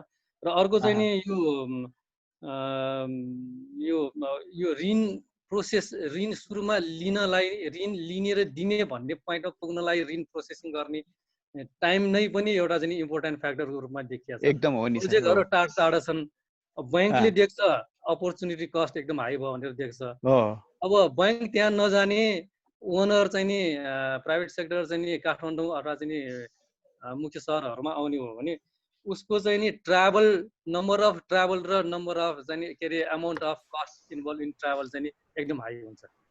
अनि फेरि त्यस्तो बेलामा चाहिँ के हुन्छ भन्दाखेरि अब प्रोजेक्टको ओनर चाहिँ नि अब कम्युनिटीसँगै हुनसक्छ, कहिलेकाहीँ 4-5 जना अथवा 8-10 जना त्यहाँ प्राइभेट सेक्टर हुनसक्छ। त्यो सबैजना आउजाउ पनि गर्न सक्ने होइन, एकजना हिँड्नु पर्यो, 2 जना हिँड्नु पर्यो। अनि सर क्वेसन 2 जनाले यो बुझेको भूमिका कुरा अर्को 8 जनालाई बुझाउन गाह्रो हुन्छ होइन। त्यसो भएको हुनाले लोन प्रोसेसिङ पनि सकेसम्म प्रोजेक्टको नजिकै गर्न पाए हुन्थ्यो। ती फ्याक्टरहरू पनि छन्। अब यसमा एउटा चाहिँ नि अर्को चाहिँ नि मैले देखेको चाहिँ नि अब सिरेफलाई चाहिँ नि सिरेफलाई कसरी देखिरहेको छु भन्ने कुरा अब फेरि मनु सरले अलि पोजिटिभली नै लिनुहुन्छ होला। जस्तो सिरेफ फन्ड भनेका छौँ हामीले, तर यतिखेर त्यसले चाहिँ नि एउटा सर्टेन एस्पेक्ट जुन सब्सिडी भनौँ, सब्सिडीको डिसिजन पनि होइन, फन्ड मोबिलाइजेसन पनि होइन, प्रोसेसिङको मात्रै म्यानेजमेन्ट गरिरहेको छ क्या। त्यो मात्रै रोलमा सीमित राखिएको छ फन्ड यो सिरेफलाई। जबकि फन्ड भन्ने बित्तिकै त उसँग सर्टेन एमाउन्ट हुन्छ। अब म यो पैसालाई के गरौँ भनेर उसले सोचेर विचार गरेर आफ्नो चाहिँ नि निर्णय होइन अथवा स्वविवेक अथवा चाहिँ नि रिस्कमा चाहिँ उसले त्यो फन्डलाई म यता लगानी गर्छु, यसरी चलाउँछु, यसलाई सपोर्ट गर्छु भनेर त्यो भयो भने पो त्यो फन्ड भयो त, होइन भने त एकदम होइन। यो अरू कुनै निकायले सर्टेन फङ्सन म्यानेज गर्नलाई मात्रै दिएको रूपमा सीमित रह्यो। अब हामी यो सेक्टरमा बसेका मान्छेहरूको इच्छा भनेको चाहिँ यो साँच्चैको एउटा फन्ड होस् र यसले चाहिँ नि अघि मनु सरले त्यत्रो भनिसक्नु भयो, ती कामहरू गर्न पाइयोस् होइन चाहिँ नि जस्तो लाग्छ। अब त्यसो भइसकेपछि चाहिँ के हुन्छ भन्दाखेरि अब 746 ठाउँमा अथवा 753 ठाउँमै हाम्रो ब्याङ्कहरू हुन्छ। कुनै पनि कमर्सियल ब्याङ्कले चाहिँ नि तपाईँको यो आरए प्रोजेक्टलाई चाहिँ नि त्यहाँ अब उसको टर्म्स एन्ड कन्डिसन सबै हेरेर चाहिँ फिजिबल भएपछि के अरे फाइनेन्स गर्ने इन्करेज गर्ने वातावरण हुनु पर्यो। र त्यो भइसकेपछि त्योलाई चाहिँ वातावरण गर्नलाई चाहिँ एउटा के हुन सक्ला भने त्यहाँनिर चाहिँ तत्कालै उसलाई चाहिँ रिफाइनेन्स गर्ने यो फन्डले चाहिँ नि रिफाइनेन्सिङ गरेर अझ बढी इन्सेन्टिभ पनि दिने। ओहो तपाईँले त यस्तो प्रोजेक्टलाई चाहिँ नि फाइनेन्स गर्नुभयो, ल तपाईँको रिफाइनेन्स पनि आजै दिएँ, तपाईँलाई चाहिँ यति मैले इन्सेन्टिभ पनि दिएँ भन्यो भने एउटा त्यो जुनसुकै ब्याङ्कले पनि अनि त्यो के अरे ओनरको लागि पनि प्राइभेट सेक्टरको लागि पनि नजिकै ब्याङ्क पाइयो। अनि त्यहाँ चाहिँ ब्याङ्कको आँखाले पनि सिधै त्यहाँ चाहिँ नि रियल चाहिँ नि रिस्क र बेनिफिट सबै देख्ने भयो, ट्रान्ज्याक्सन कस्ट कम हुने भयो जस्तो चाहिँ मलाई लाग्छ। सर म यसलाई अब यति हो मैले भन्नु खोजेको छु नि। सर म त्यसै क्विकली रेस्पोन्स गर्छु है त। एउटा चाहिँ अहिले हामीले जुन कमर्सियल ब्याङ्कको ब्रान्च जहाँ छ नि त्यही छानेको मुख्य कारण नै त्यो सुवर्ण सरले एक्ज्याक्टली त्यो जे पोइन्टको लागि भन्नुभयो, ट्रान्ज्याक्सन कस्ट कम हुने, उसले त्यहीँ ठाउँको ठाउँ असेस गर्न सक्ने, उसको निरीक्षण अनुगमन राम्ररी हुन सक्ने, अहिले हामीले प्रायोरिटाइज गरेकै त्यही हो। कुनै ब्याङ्कको ब्रान्च छैन भने मात्रै अनि प्लान बीतिर जानुपर्छ, नत्र त्यो गरिराखेको अहिलेको प्र्याक्टिस सासेकमा पनि त्यही अप्लाई भइरहेछ। एउटा त्यो है सर। अहिले सेकेन्ड चाहिँ त्यो टिए सपोर्टमा जहिले पनि ब्याङ्कले तिमीहरूको फन्ड अरू भने त सेकेन्ड पार्ट भयो, हामीलाई प्रोजेक्ट चाहिँ राम्रो छ भनेर चाहिँ पहिला सुरु तिमीले हामीलाई अस्योरेन्स देऊ न, टेक्निकली साउन्ड छ अनि अरू तरिकाले उसको ट्यारिफ कलेक्सन मेकानिजम राम्रो छ, निड नपुगे पनि त्यसले आफैले चाहिँ गर्न सक्छ, ट्यारिफ उठाएर चाहिँ उसले पैसा तिर्न सक्छ, म्यानेजमेन्ट राम्रो छ, अरू पार्ट पनि मर्मसम्मारका फन्ड पनि उसले बनाएर राखेको छ, उसको प्रोडक्टिभ एनर्जी युज पनि राम्रै छ अनि त्यस्ता खालि पाइपलाइनका 10वटा प्रोजेक्ट देऊ, त्यसमध्ये पहिले हामीले 2टामा गर्छौँ अनि बाँकी 8वटामा चाहिँ यो पुगेको छैन, तिमीहरूको टिए सपोर्टले त्यसलाई चाहिँ क्यापेसिटी बिल्ड गर्ने के ठाउँमा छ वालहरू भर्ने त्यो गर अनि त्यसपछि हामी चाहिँ गर्न सक्छौँ नि त। नेक्स्ट 8वटा मध्ये फेरि 3टा होला, त्यसपछि अनि अरूको 5वटा होला, त्यसरी गरौँ भनेर भनेको छ। त्यही भएर टिएको कम्पोनेन्टमा चाहिँ त्यो हामीले राखे पनि छौँ। अनफर्चुनेटली के भइदियो भने सर अब सिरेफमा अहिले तपाईँले भने चाहिँ हाम्रो फोकसै 100% सब्सिडीमा मात्रै छ अहिले। फ्रेङ्कली भन्दाखेरिमा एकजना महसुल सिग्नेटरी नेपालभरिको सबै परियोजनाको चाहिँ फाइल अब त्यसरी जान्छ त्यहाँ। अब त्यो अप्रुभ गर्दाखेरिको साइन गर्दाखेरि डेफिनेटली हेर्नै पर्यो, त्यसको खातापाता मिलाउनै पर्यो, कुनैमा केही इस्यु आछ भने त्यो ठाउँको ठाउँ रिजल्भ गर्नु पर्यो। त्यो सब्सिडी एडमिनिस्ट्रेसन बाहेक हामी त्योभन्दा एक स्टेप माथि उठेर चाहिँ एक क्रेडिटमा के छ भनेर भन्ने चाहिँ बल्ल तल गरेर त्यसपछि बचेको टाइम कुनै टाइममा चाहिँ सब्सिडीको फ्लो बढी भएदेखि त हामी अब राति पनि उठेर सबै गर्नुपर्छ, बिहान पनि छिटो जानुपर्छ। त्यति भइकन पनि यो असारको क्वार्टर यो आश्विनको क्वार्टर, दसैँको क्वार्टर, अनि त्यसपछि त्यस्तै चैत्रको त्यसोमा भोल्युम बढी हुने बाहेकको टाइममा युटिलाइज गर्दा गर्दा बल्ल चाहिँ सासेको क्रेडिट फन्ड अलिअलि मोबिलाइज भयो, अलिअलि चाहिँ हाम्रो जिआइजेडको त्यो माइक्रो हाइड्रो डेट फन्डका अलिअलि कुराहरू अगाडि बढ्या हो। त्यसले गर्दाखेरिमा अहिले चाहिँ सबैभन्दा हाम्रो सीमित भएकै सब्सिडी एडमिनिस्ट्रेसनमा अहिले त्यो हामीले सबै नवराज सर, इडी सरहरूलाई पनि भनेका छन् यो चाहिँ बढाउन यसको क्षमता भनेर। अनि उहाँले चाहिँ एनआरइपीको त्यही टिए टिमलाई कुरिराख्नु भएको छ, त्यहाँ सुनैना म्याम आउनु भएको छ, उहाँ सिडिएफमै बस्ने भन्नुभएको छ। भनेपछि उहाँले अरू क्रेडिटका पार्टहरू जुन पाइपलाइन बनाउने छ नि, टिए सपोर्ट गरेर पाइपलाइन बनाउने कुरोको दुईवटा त पास भयो, लोन पनि पाए, तर हाम्रो त 10वटालाई चाहिँ लोन जानुपर्छ भने चाहिँ त्यसमा सुनैना म्यामले काम गर्नुहुन्छ, उहाँको टिम पनि उहाँले हायर गरेर लिएर आउनुहुन्छ। अब त्यहाँ प्रेम सर, अच्युत सरहरूले झन् धेरै कुरा जानुभएको छ। त्यो बाहेक अहिले मदन थपलिया पनि सिडिएफमा आउनु भएको छ, उहाँको मुख्य कामै यही फाइनेन्सियल क्लोजरको थियो। हुन्छ पहिला चाहिँ उमेशको थियो, उमेश रुवान्डा गइसकेपछि अब उहाँको ग्याप पनि भएको थियो। अहिले मदन सर पनि 2 हप्ता जति भयो, हाम्रो थपलिया सर उहाँ आएर चाहिँ अहिले आज पनि किक अफ मिटिङ थियो आरइआरएलको, एडिबी सासेको, युएनडिपीको हाम्रो जोइन्ट मिटिङ थियो। त्यसमा पनि मदनजीलाई यो अब डेडिकेटेड रूपमा लाग्ने भनेपछि पाइपलाइन क्रिएट गर्ने र त्यसलाई कुन कुन ब्याङ्कसँग फिट हुन्छ त्यसमा लग्ने भन्ने चाहिँ एकदम सरले, सुमन सरले भनेकै पोइन्टमा हामीले कन्टिन्यू गरेको छ। एउटा त्यो है। अर्को चाहिँ त्यो इन्सेन्टिभ दिने चाहिँ सर, इन्सेन्टिभ दिने पनि हामीले जुन 0% दियौँ नि त्यो नै 0%मा दिएको फन्ड नै इन्सेन्टिभ हो। अहिले तपाईँले फिक्स डिपोजिट खोल्नुभयो भने 80 9.75 थियो, अहिले चाहिँ 8.75 जति दिन्छ। त्यो ब्याङ्कको लागि एकदम महँगो फन्ड भयो। 8.75% चाहिँ इन्ट्रेस्ट दिने, हामीले दिएको 0 फन्ड हुने साथै उसलाई चाहिँ 8.75 त यसै फाइदा भइसक्यो। त्यो बेनिफिट चाहिँ उसले ट्रान्सफर गर्दाखेरि 5, 6, 7 भरिको हाराहारीमा चाहिँ आउँछ भनेर भने ब्याज अल्टिमेट लेन्डिङको रेट चाहिँ त्यतिमा आउँछ भने त्यो एउटा इन्सेन्टिभ हामीले अलरेडी देख्यो। तर हामीसँग धेरै पैसा भएन, त्यसले गर्दा त्यो इन्सेन्टिभवाला पैसा सस्तो ब्याज दरवाला 0% चाहिँ हामीले धेरै दिन सकेनौँ। त्यसले गर्दा ब्याङ्कले चाहिँ कमर्सियल रेटमै गर्ने भए त म त मेरो चोइसको मात्रै गर्छु, अरू इन्सेन्टिभ दिँदैन भने त मैले त मेरो रिस्क कम भएकालाई मात्र गर्छु भनेर भन्यो। त्यो हिसाबले गर्दाखेरि फन्डिङकै हिसाबले चाहिँ हामीले दिन नसके मात्रै हो इन्सेन्टिभ है। थर्डमा चाहिँ हामीले के पनि गरेका छौँ भने सर, हाम्रो अहिले ग्लोबल आइएमईको त्यति बेला चाहिँ अर्को एउटा कुनै ब्याङ्कको हुनुहुन्थ्यो सिइओ हाम्रो चाहिँ परशुराम कुमार सर, उहाँलाई हामीले कन्सल्टेन्टको रूपमा लियौँ र उहाँले चाहिँ यो माइक्रो हाइड्रो, मिनी हाइड्रो अनि सोलर मिनी ग्रिड यस्तामा चाहिँ के रिस्क छन् लेन्डिङको पोइन्ट अफ भ्यूबाट र बरोवरको पोइन्ट अफ भ्यूबाट पनि के रिस्क छन्, त्यसलाई कसरी मिटिगेट गर्ने भनेर एउटा छुट्टै स्टडी गर्नुभएको छ। त्यो म सरहरूलाई रिपोर्ट पठाउन सक्छु। यसमा सुवर्ण सरले भन्न खोजेका इन्सेन्टिभका पाटा, अपर्च्युनिटी कस्टका पाटा र त्यो रिस्कलाई चाहिँ के इन्स्ट्रुमेन्टले चाहिँ एड्रेस गर्न सक्छ त। ब्याङ्कको रिस्क त 25वटा 23-24वटा चाहिँ रिस्क त्यहाँ देखिएको थियो कि सानोदेखि ठुलो लेभलसम्म।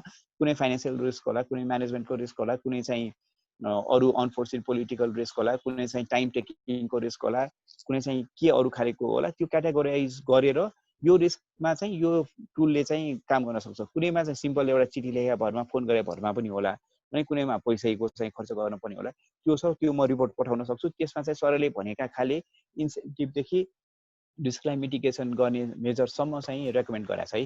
त्यो पठायो भने सरहरूलाई सबैलाई क्लियर होला। त्यो म भोलि पठाइदिन्छु है।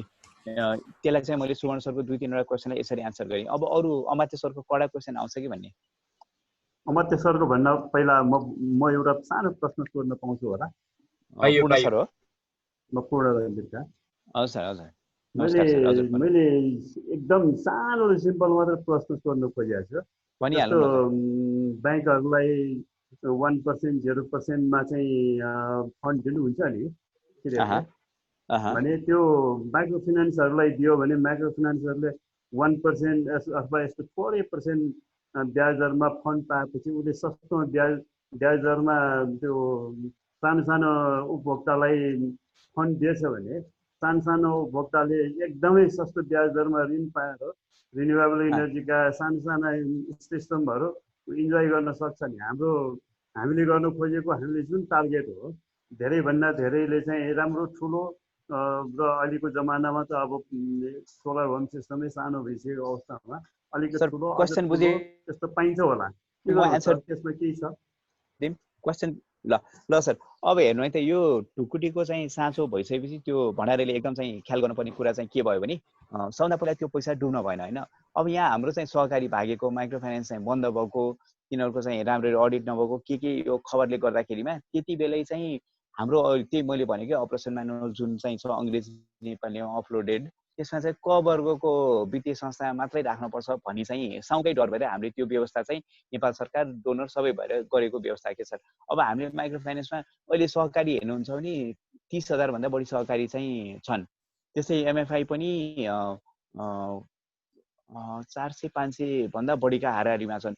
अब हामी अहिले सिरेप जुन चाहिँ रिसोर्स लिएर बसिरहेको छौँ, स्पेसली एचआरको रिसोर्स, अब त्यो 30,000 भन्दा बढी सहकारी र 400-500 भन्दा बढी चाहिँ एमएफआईलाई मोनिटरिङ गरेर उनीहरूको सबै ठिक छ र यो पैसा राख्दा डुब्दैन, हिनामिना हुँदैन, भोलि चाहिँ नेपालको नाम चाहिँ डोनरले हालेको पैसामा डुब्यो भनेर चाहिँ मुछिँदैन भन्ने कुराको अस्योरेन्स गर्नलाई हामीलाई त्यो चाहिँ रिसोर्सै भएन। अब कुन ठिक कुन बेठिक भनेर छुट्याउने हामीसँग चाहिँ क्याटेगोरी नै भएन कि त्यो एमएफआईको केसमा र कोअपरेटिभको केसमा। नत्र सरले भनेको जस्तै हामीले त सिधै त्यहाँ चाहिँ 0% 1 2 3 4 5 मै दिए पनि उनीहरूले 15 मा दिन्थे, सिधै चाहिँ उपभोक्ताले 15 मा त पाउँथे नि। त्यो चाहिँ हामीले गर्न नसकेको मुख्य कारण नै पैसा डुब्छ कि यो नियत चाहिँ हामीले असल राखेर पैसा दियौँ, त्यहाँ गर्दा गर्दै पनि एकदम राम्ररी गर्दा गर्दै पनि बिग्रियो भनेको जिम्मेवारी कसले लिन्छ त? एमएफआई हरायो, कोअपरेटिभ हरायो भनेको जिम्मेवारी कसले लिन्छ त भन्दा त्यो रिस्क लाएर अब यो कुरा चाहिँ हामीले गर्न हुँदैन। बरु ब्याङ्कलाई होलसेल फन्ड दिन्छौँ हामी 1-2 करोड 5 करोड 10 करोड जति हो, त्यसको ब्याज दर कम हुन्छ। उसले त्यो बेनिफिट चाहिँ एमएफआईलाई चाहिँ आफूले असेस गरेर ट्रान्सफर गर्यो भने उसले 2 मा लिन्छ कमर्सियल ब्याङ्कले भने एमएफआईले चाहिँ 5-7 मा पाउँछ। 5-7 मा पाएको उसले आफ्नो स्प्रेड जोडेर 10 मै गर्यो भने नि 15-16 मा त अल्टिमेट उपभोक्ताले पायो भन्ने चाहिँ हाम्रो त्यो क्याल्कुलेसन थियो।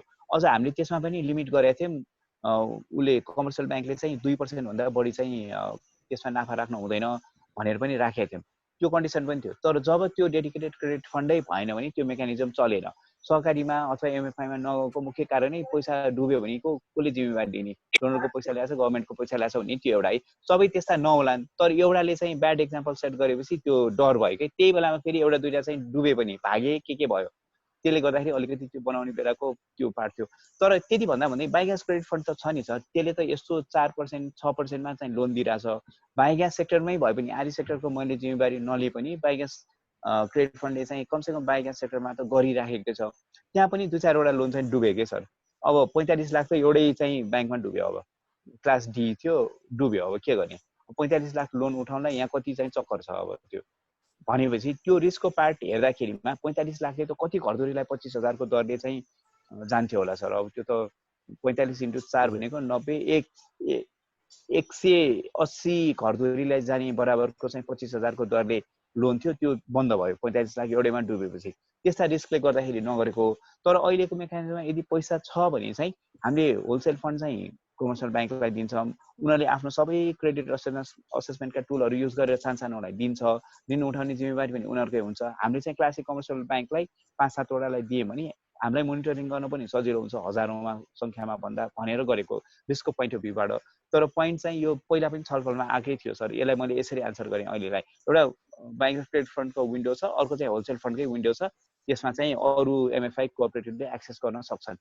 नेक्स्ट क्वेसन म थोरै यो प्रणयजीको क्वेसनलाई अलिकति स्पष्ट पार्दिउँ, उहाँले स्पष्ट सोध्न सक्नुभयो। भन्नु सर भन्नु। तपाईँको यो जसले चाहिँ यो तपाईँले रिस्कको पाटो एनालाइज गरेर क वर्गको ब्याङ्कमा मात्रै राख्नुपर्ने र क वर्गको ब्याङ्कबाट मात्रै लोन दिने भन्यो नि, त्यहीँनिर कमजोरी भएको कारणले गर्दाखेरि अहिले जुन डोनरले हालेको पैसा उनीहरू रिसाउलान् भनेको ठाउँमा त्यो पैसै फ्लो भएन क्या।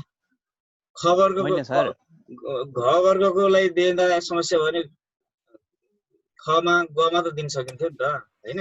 त्यो अब उनीहरू पनि एउटा राष्ट्र ब्याङ्कमा दर्ता भएर उनीहरू पनि एउटा प्रक्रिया पुर्याएर आएको हुन्थ्यो, होइन?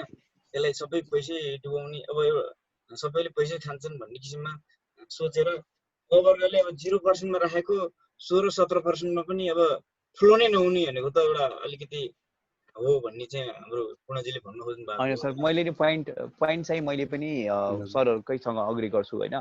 तर त्यति भन्दा भन्दै ल गभर्मेन्टको अहिले तपाईँले चाहिँ कहीँ ऊ गर्न पर्यो, बिडिङ गर्न पर्यो भने बिड बन्ड कमर्सियल ब्याङ्कको क्लास ए कमर्सियल ब्याङ्कको ले भन्छ। अब गभर्मेन्टको रुल त्यस्तो छ है।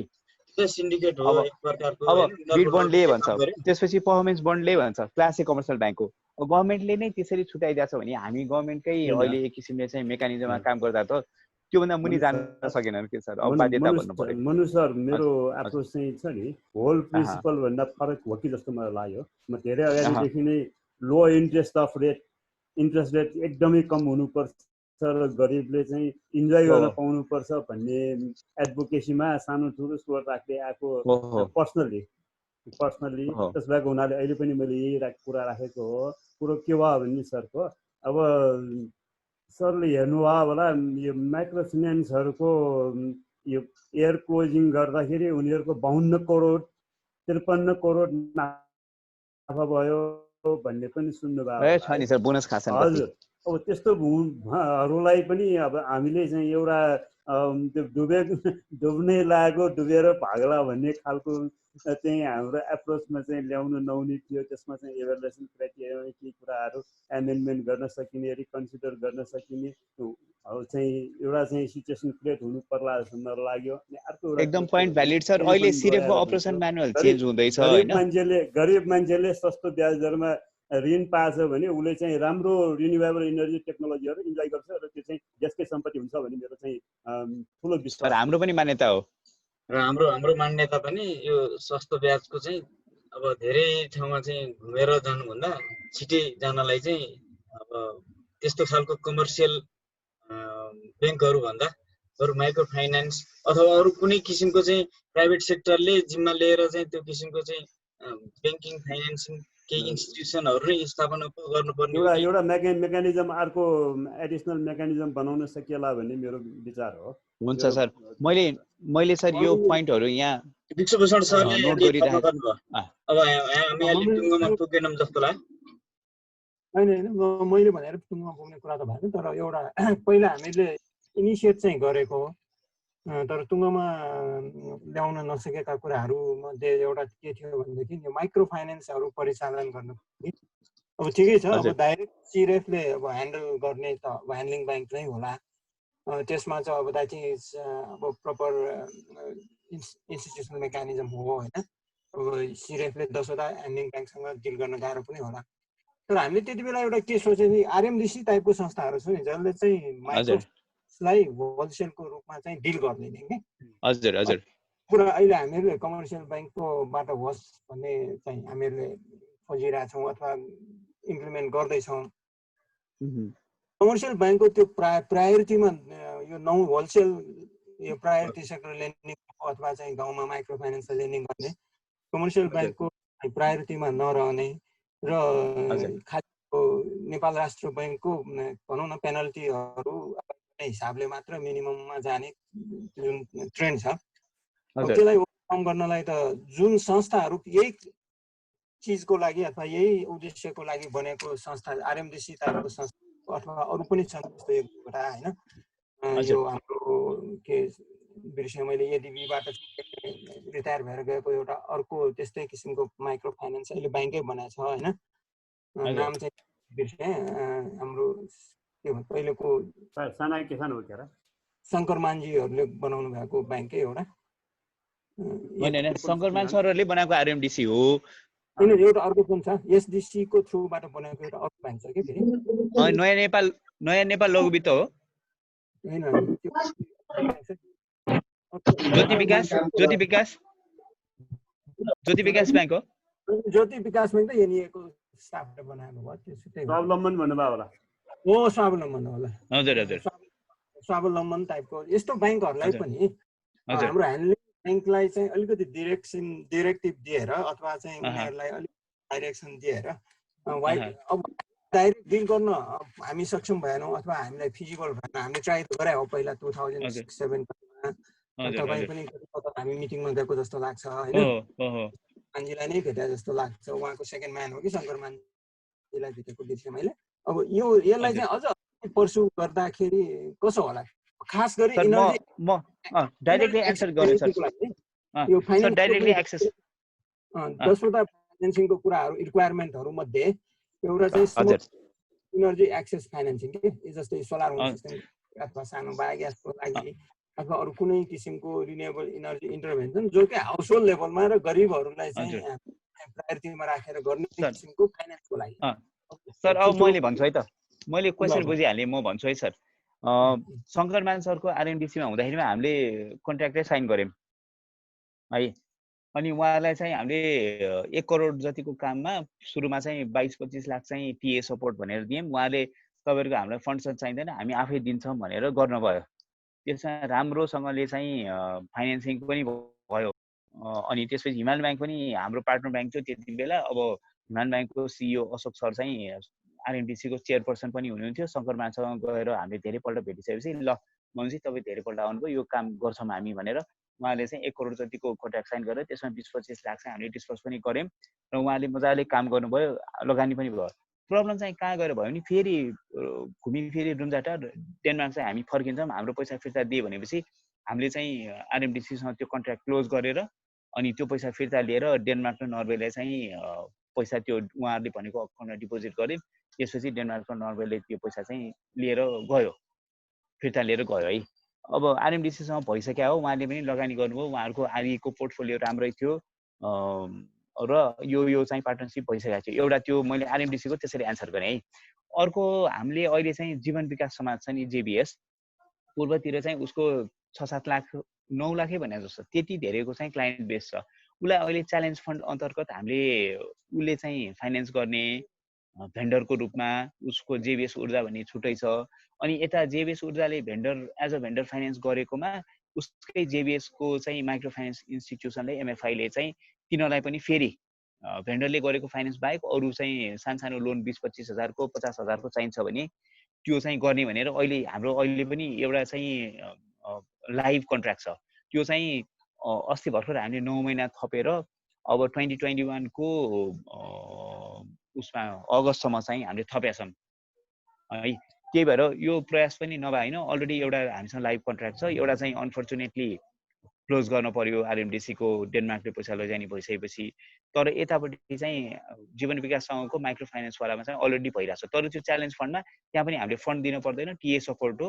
उहाँले हामी चाहिँ आफै त्यो तपाईँहरूको फन्ड चाहिँ तपाईँहरू राख्नु, हामी चाहिँ आफ्नै फन्ड युज गरेर लोन दिन्छौँ, हाम्रो आफ्नै फन्डले चाहिँ भेन्डर फाइनेन्सिङ मेकानिजमको चाहिँ काम गर्छौँ भनेर। त्यसमा हाम्रो अमात्य सर पनि त हुनुहुन्छ नि च्यालेन्ज फन्डको चाहिँ त्यो इभ्यालुएटरमा होइन, एक्सपर्ट टिममा च्यालेन्ज फन्डको गरेको थियौँ नि एकचोटि हामीले। हेलो हेलो त्यो अहिलेसम्म चलिरहेको छ। त्यही भएर जीवन विकास समाज जस्तो एनजिओ अथवा एमएफआई को कम्बिनेसनवालामा हामीले नगरेका होइन। अब स्वावलम्बनमा चाहिँ हामीले अब गरेका छैनौँ, त्यहाँ चाहिँ बरु नयाँ अप्रोच गर्न सकिन्छ। सर मैले यति भन्नु त मैले सरहरूले भनेको सुझावहरू एकदम मनन गरेको छु कि सर, त्यो डिनाइ गरेकै होइन। खालि हाम्रो लिमिटेसन चाहिँ के भने 99% काम सब्सिडी एडमिनिस्ट्रेसनमा गयो। जति सानो काम गरेका छौँ त्यो चाहिँ डेडिकेटेड फन्ड थियो र त्यसबाट गऱ्यौँ। कति कुरा इनिसिएट गऱ्यौँ, डेनमार्क र नर्वे गएपछि त्यो कुराहरू रोक्न पर्यो। अब एनआरइपी आइसकेको छ, उहाँहरूको च्यालेन्ज फन्डको 8वटा विन्डोबाट सरले भन्नुभएका सबै कुराहरू चाहिँ केटर हुने मैले देखाएको छु है। जहाँ क्रेडिटको फन्ड चाहिन्छ त्यहाँ credit, interest subsidy, TA support छ कि। त्यसले गर्दाखेरि अब मैले यसलाई ऱ्यापअप गर्दाखेरिमा चाहिँ मेरो तर्फबाट एनरेकको च्यालेन्ज फन्डवाला चाहिँ विन्डो मोबिलाइज हुन पर्यो।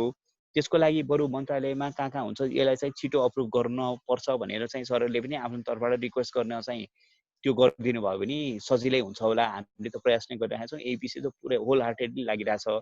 अब त्यो चाहिँ यही हप्ताभरिमा जान्छ पनि र मन्त्रालयले यो चाहिँ ठिक रहेछ राम्रो रहेछ भनेर अप्रुभ गरिदिने हो भने हामीले यो सरहरूले भनेका कुराहरू त्यो 8वटा विन्डो राखेकै त्यही भएर हो।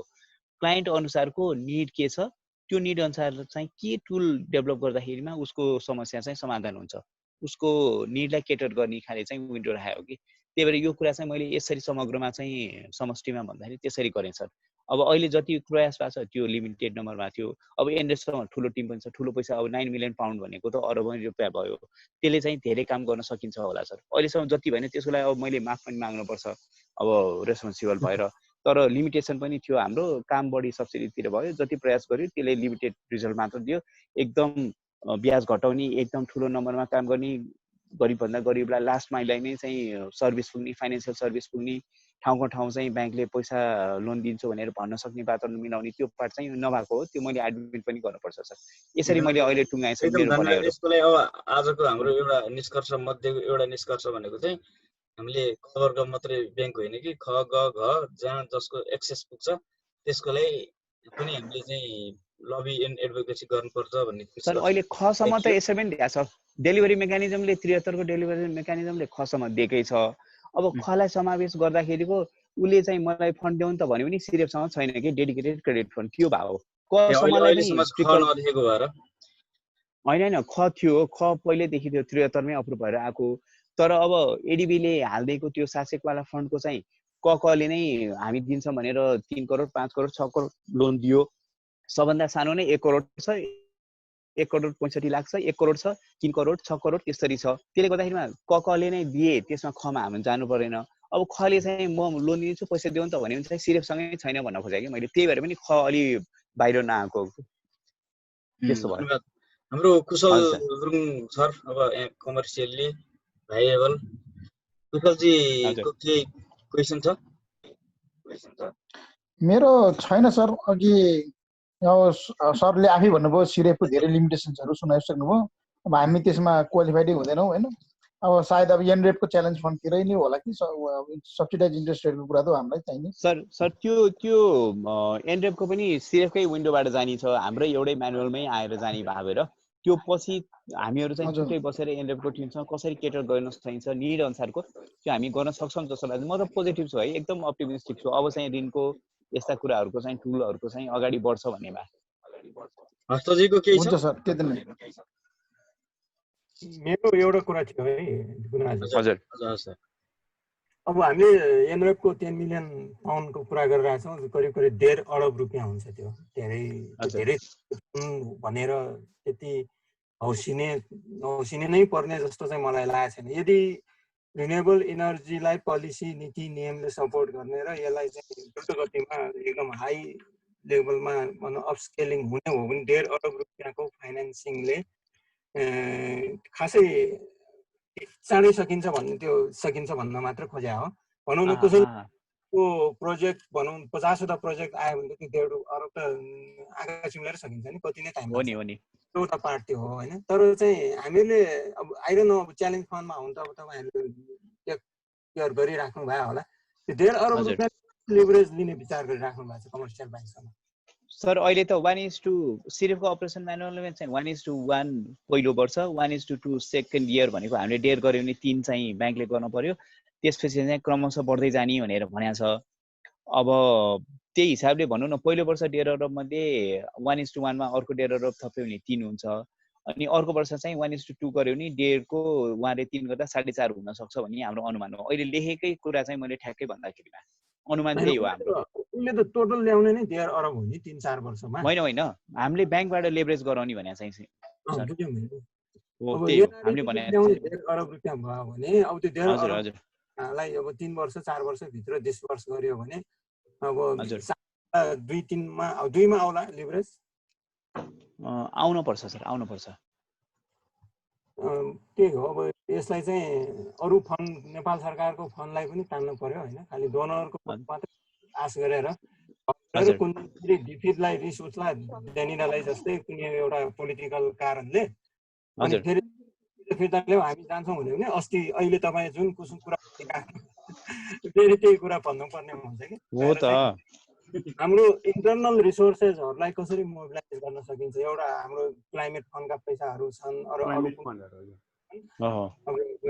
कार्बनका पैसाहरु छन् हैन कति अब गफ चाहिँ धेरै सुनिया छौं 2-3 वर्षमा त्यो नै अरबौं रुपैयाँमा छ भन्ने कुरा छ अब एउटा कार्बन साइडको अथवा भनौं न पेट्रोलमा लगाएको करहरु अनि एपीसीले कमाएर दिएको पैसा बायोग्यास माइक्रोहाइड्रो इत्यादिबाट यिनीहरु पैसा चाहिँ सिरियसमा ल्याउने चाँजोतिर जानु पर्यो कि अनि त्यो चाहिँ कुनै पनि माइका लालले आएर त्यो पैसा फिर्ता ल्याऊ भनेर त्यो डिफिटले अथवा देनीलाई भन्न सक्दैन त्यो पैसालाई ल्याउनेतिर पनि जानु पर्यो कि सर अहिले सिरेफको रिभाइज म्यानुअलमा त्यो कुरा राखेको छ यो सिंगल विन्डो पोलिसी हो सबै फन्ड चाहिँ यहाँ आउनु पर्छ भन्ने लेख्या छ लेखेर अब ल्याउने हो गएन फेरि युवराज फिर्ता लैजाने होला लैसके फिर्ता गइसकेको अवस्था छ अहिले चाहिँ गुणराजजी मुन्सीजीले लैजाने होला फेरि सबै अहिले त लैसकेको अवस्था छ तर त्यसलाई अब हामीले फिर्ता लिएर आउनलाई अथवा टिका दिनमा चाहिँ सिरियसमै राख्नको लागि चाहिँ हाम्रो लबी एडभोकेसी चाहिँ सुरु भइसकेको छ अब हाम्रो शेखर अर्याल सर अब अघि मनोजीले भन्नुभएको डकुमेन्टहरू काइन्डली सेयर गरिदिनु होला। हुन्छ सर, भइहाल्छ नि, तुरुन्तै गरिदिउँला म भोलिसम्म। अब हामी अन्त्यतिर गइरहेछौँ। हाम्रो इन्दिरा म्यामले यसलाई समराइज गरेर क्लोजिङ गर्नुहुन्छ। शेखर सरको केही क्वेसन छ? शेखर सर र हस्ताजी बाँकी हुनुहुन्छ।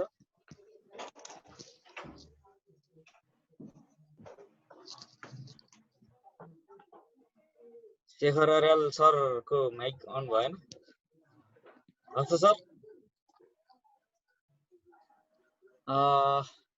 अब यो आजको छलफल चाहिँ एक खालको एकदम राम्रो समय सान्दर्भिक भयो र यसमा चाहिँ हामीले जुन निस्केका आउटकमहरूलाई एउटा रिपोर्टिङको हिसाबमा सानो पनि गर्नेछौँ र हामीलाई मनोविनोद सरले जुन त्यो रिलेभेन्ट डकुमेन्ट, रेफरेन्स डकुमेन्ट र के यो संयुक्त हिसाबमा अब सिरेफलाई नै अझ स्ट्रेन्थेन गर्नको लागि चाहिँ नेपाल नवीकरणीय ऊर्जा परिसङ्घले चाहिँ पहल गर्नेछ र यसमा अझै पनि यो हामीले यो मिटिङमा छलफल गर्न सम्भव नभएका कुराहरू मनोविनोद सरले फेरि पनि दिनुहुनेछ र हामीले त्यसलाई चाहिँ अझ यसलाई स्ट्रङ बनाएर एकदम गरिबभन्दा गरिब जनताहरूकोमा नवीकरणीय ऊर्जा सजिलै पुग्न सक्ने किसिमले चाहिँ पुर्याउन हामी सफल हुनेछौँ भन्ने आशा गर्दै यो आजको यो छलफलको समराइज गरेर यसमा चाहिँ क्वेसन छ भने पहिला क्वेसन गरिदिनु होला इन्दिरा म्यामले, र यदि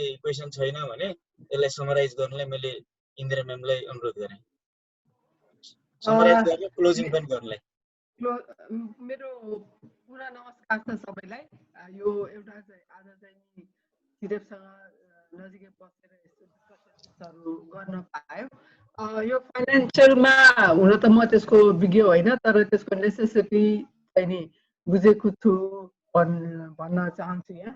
र अर्को कुरा चाहिँ नि तपाईँहरूले जुन किसिमले एक्सप्लेन गर्नुभयो र जुन किसिमले क्वेसन्सहरू गर्यो, मलाई के लाग्यो भने प्रोसेस हाम्रो रिन्युएबल एपिसीको objective in terms of renewable energy promotion एउटा छ, तर त्यसको विपरीत किसिमले चाहिँ नि विभिन्न यो एक्सेसको कुरा आउँदाखेरि विभिन्न किसिमले चाहिँ नि अलिकति अल्मलिएको जस्तो देखियो।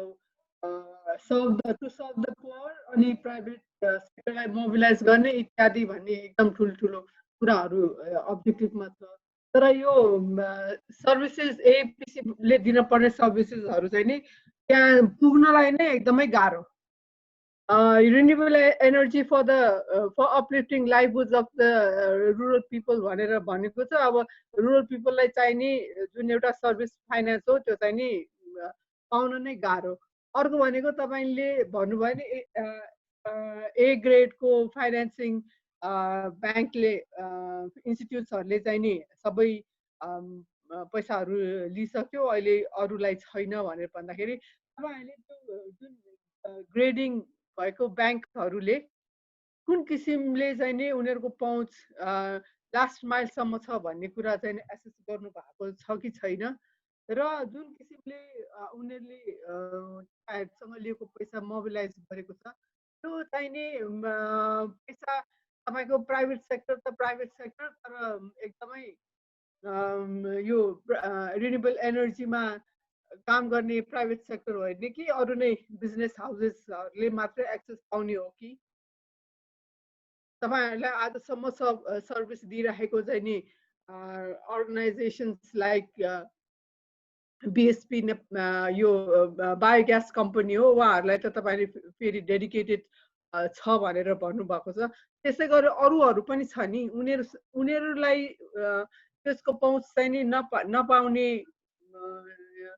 पाउनेको लागि चाहिँ नि एकदम च्यालेन्ज भएको देखिन्छ।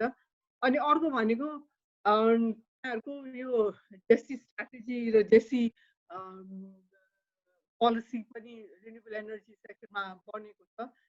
त्यसलाई चाहिँ नि मिट हुने किसिमको चाहिँ नि यो फाइनेन्सिङ एजेन्डाले चाहिँ नि मिट गरेको छैन जस्तो मलाई लाग्यो। अर्को भनेको हाम्रो यहाँ प्राइभेट सेक्टरको कुरा गर्दाखेरि खालि सप्लायर, रिटेलर, म्यानुफ्याक्चररको कुरा मात्रै आइराख्यो। कुनै यस्तो प्राइभेट सेक्टर पनि हुनसक्छ जसले भनौँ न कम्युनिटीमा एउटा सोलर ग्रिड सिस्टमै चलाएर उसले म त्यहाँ इलेक्ट्रिसिटी सप्लाई गर्छु र त्यो सर्भिस मैले दिन्छु, अथवा कुशलजीहरू जस्तो उहाँहरूले चाहिँ ठुलो बायोग्यास सिस्टम राख्नु भएको छ, सर्भिसेसहरू दिइरहेको छ। त्यो किसिमको सर्भिस दिने एन्टिटिजहरूलाई पनि तपाईँहरूले कसरी हेर्नु भएको छ यो एक्सेस टु फाइनेन्समा? त्यो पनि अलिकति चाहिँ नि मलाई त्यो क्वेसन राख्न मन लाग्यो। र तपाईँहरूको यो सबै प्रोसेसहरू गर्दाखेरि सेफ्टी रिस्क फ्याक्टर्स चाहिँ नि सिरेफको मिनिमाइज भएको छ, तर जुन किसिमले इन्भेस्ट गर्छु भनेर आएको प्राइभेट सेक्टरहरूको पहुँचै छैन होइन।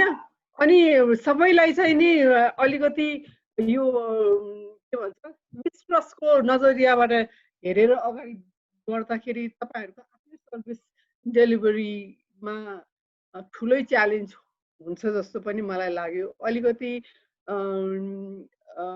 यो सर्भिस प्रयोग गर्नेहरूको निड्स, उनीहरूको च्यालेन्जेसहरू पनि अलिकति बुझिदिनु पर्यो जस्तो मलाई लाग्छ। अब आएर चाहिँ नि सिरेफको च्यालेन्जेसको कुरालाई एडभोकेट गरेर लाने भनेपछि प्राइभेट सेक्टरले आफ्नो इस्युजको एडभोकेसी र लबी कहिले गर्ने त भन्ने मेरो प्रश्न हो। तर मनुजीले यति लेट इभिनिङसम्म पनि तपाईँले जुन किसिमले आफ्नो महत्त्वपूर्ण टाइम दिएर हामीलाई बुझाउनु भयो, त्यसको टाइम निकालिदिनु भयो, त्यसको लागि चाहिँ म धेरै धेरै धन्यवाद दिन चाहन्छु। र हामीले यो सम्बन्धी फेरि पनि डिस्कसन्सहरू सुचारू राख्ने नै छौँ र कहीँ न कहीँ एउटा चाहिँ नि प्लेटफर्म प्राइभेट सेक्टर र यो फाइनेन्स डेलिभरी गर्ने संस्था जस्तै तपाईँहरूसँग पनि हामी फेरि भेट्ने केही न केही उपायहरू फेरि निस्किन्छ होला। र यति भन्दै मलाई लाग्छ यो सेसन आज सिद्धे तापनि यसको डिबेट चाहिँ नि अगाडि बढ्दै नै जानेछ र हामीले यस्तो रिन्युएबल एनर्जी मात्र होइन, जुनै पनि डेभलपमेन्टको काम गर्दाखेरि givers and takers must come together and shake hands at one point, अनि मात्रै सस्टेनेबल र सक्सेसफुल हुन्छ। यति भन्दै म तपाईँलाई फेरि सबै पार्टिसिपेन्ट्सहरूलाई पनि धन्यवाद दिन चाहन्छु र स्पेसल धन्यवाद चाहिँ नि हाम्रो मनुजीलाई पेसेन्टली हामीलाई बुझाइदिनु भएकोमा धेरै धेरै धन्यवाद दिन्छु। Thank you.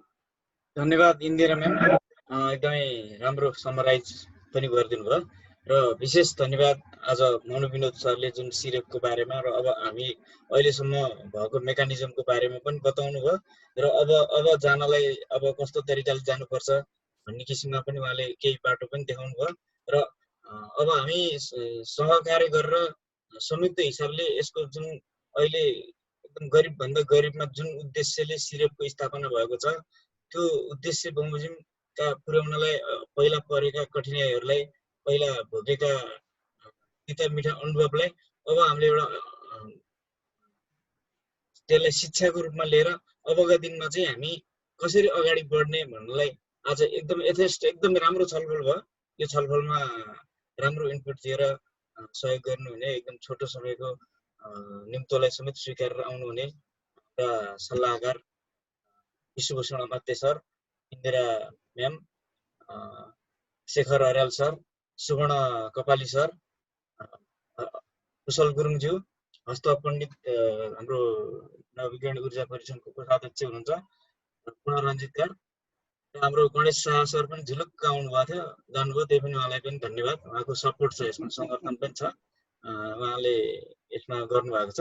र हामीले यो हातेमालो गर्दै भोलि बिहान फेरि 8 बजे हामीले आरएका विनोद श्रेष्ठ सरसँग यसरी नै हामी छलफल गर्नेछौँ र हामी त्यस्तै तरिकाले प्रेम सागर सुवेदी सर एनरेपको, यस्तै तरिकाले रेसा पिया डिएफआइडी अनि राष्ट्रिय ब्याङ्कका निर्देशकसँग पनि हाम्रो मिटिङ छ यसरी नै। र वैकल्पिक ऊर्जाका नवराज ढकाल सरसँग मैले टाइम मिलाइसकेको छु हाम्रो यो छलफलको पछि। त्यसपछि हामी मधुसूदन सरसँग कुराकानी गरेर अनि बल्ल हामी मन्त्रालय र ऊर्जा मन्त्रालय र अर्थ मन्त्रालय हुँदै फेरि राष्ट्र ब्याङ्कतिर पुगेर यो यसको चाहिँ टुङ्गो लगाएर एउटा खालको चाहिँ यो लबी एन्ड एडभोकेसीको यात्रालाई चाहिँ हामीले चाहिँ लक्ष्य पुरा गर्नेछौँ र हाम्रो जुलाईको अन्तिममा चाहिँ आरई फाइनेन्स भन्ने एउटा वेबिनार बृहत वेबिनार पनि हुन्छ। यो सबैको अनुभवलाई समेटेर यी कुराहरूलाई हामीले राखेर चाहिँ त्यो जुलाईको अन्त्यतिर यो हरित तथा समावेशी ऊर्जाको सपोर्टमा हाम्रो लबी एन्ड एडभोकेसीको कार्यक्रम हो र यो विशेष गरेर हामीले फाइनेन्स सेक्टरको इम्प्लिमेन्टेसन मोडालिटी चाहिँ अबको कस्तो हुनुपर्छ, जसले गर्दाखेरि एकदम दूरदराजका गरिब जनताहरूकोमा पनि पुग्न सक्छ भन्ने विषयमा चाहिँ हामीले निरन्तर इनपुटहरू लिइरहेका छौँ। त्यसको यो आजको कार्यक्रममा सबैले सहयोग गरेर गरिदिनु भएकोमा म धन्यवाद दिँदै यो आजको कार्यक्रमको पुनः अन्त्य भएको घोषणा गर्छु। हस्त सबैजनालाई फेरि पनि नमस्ते।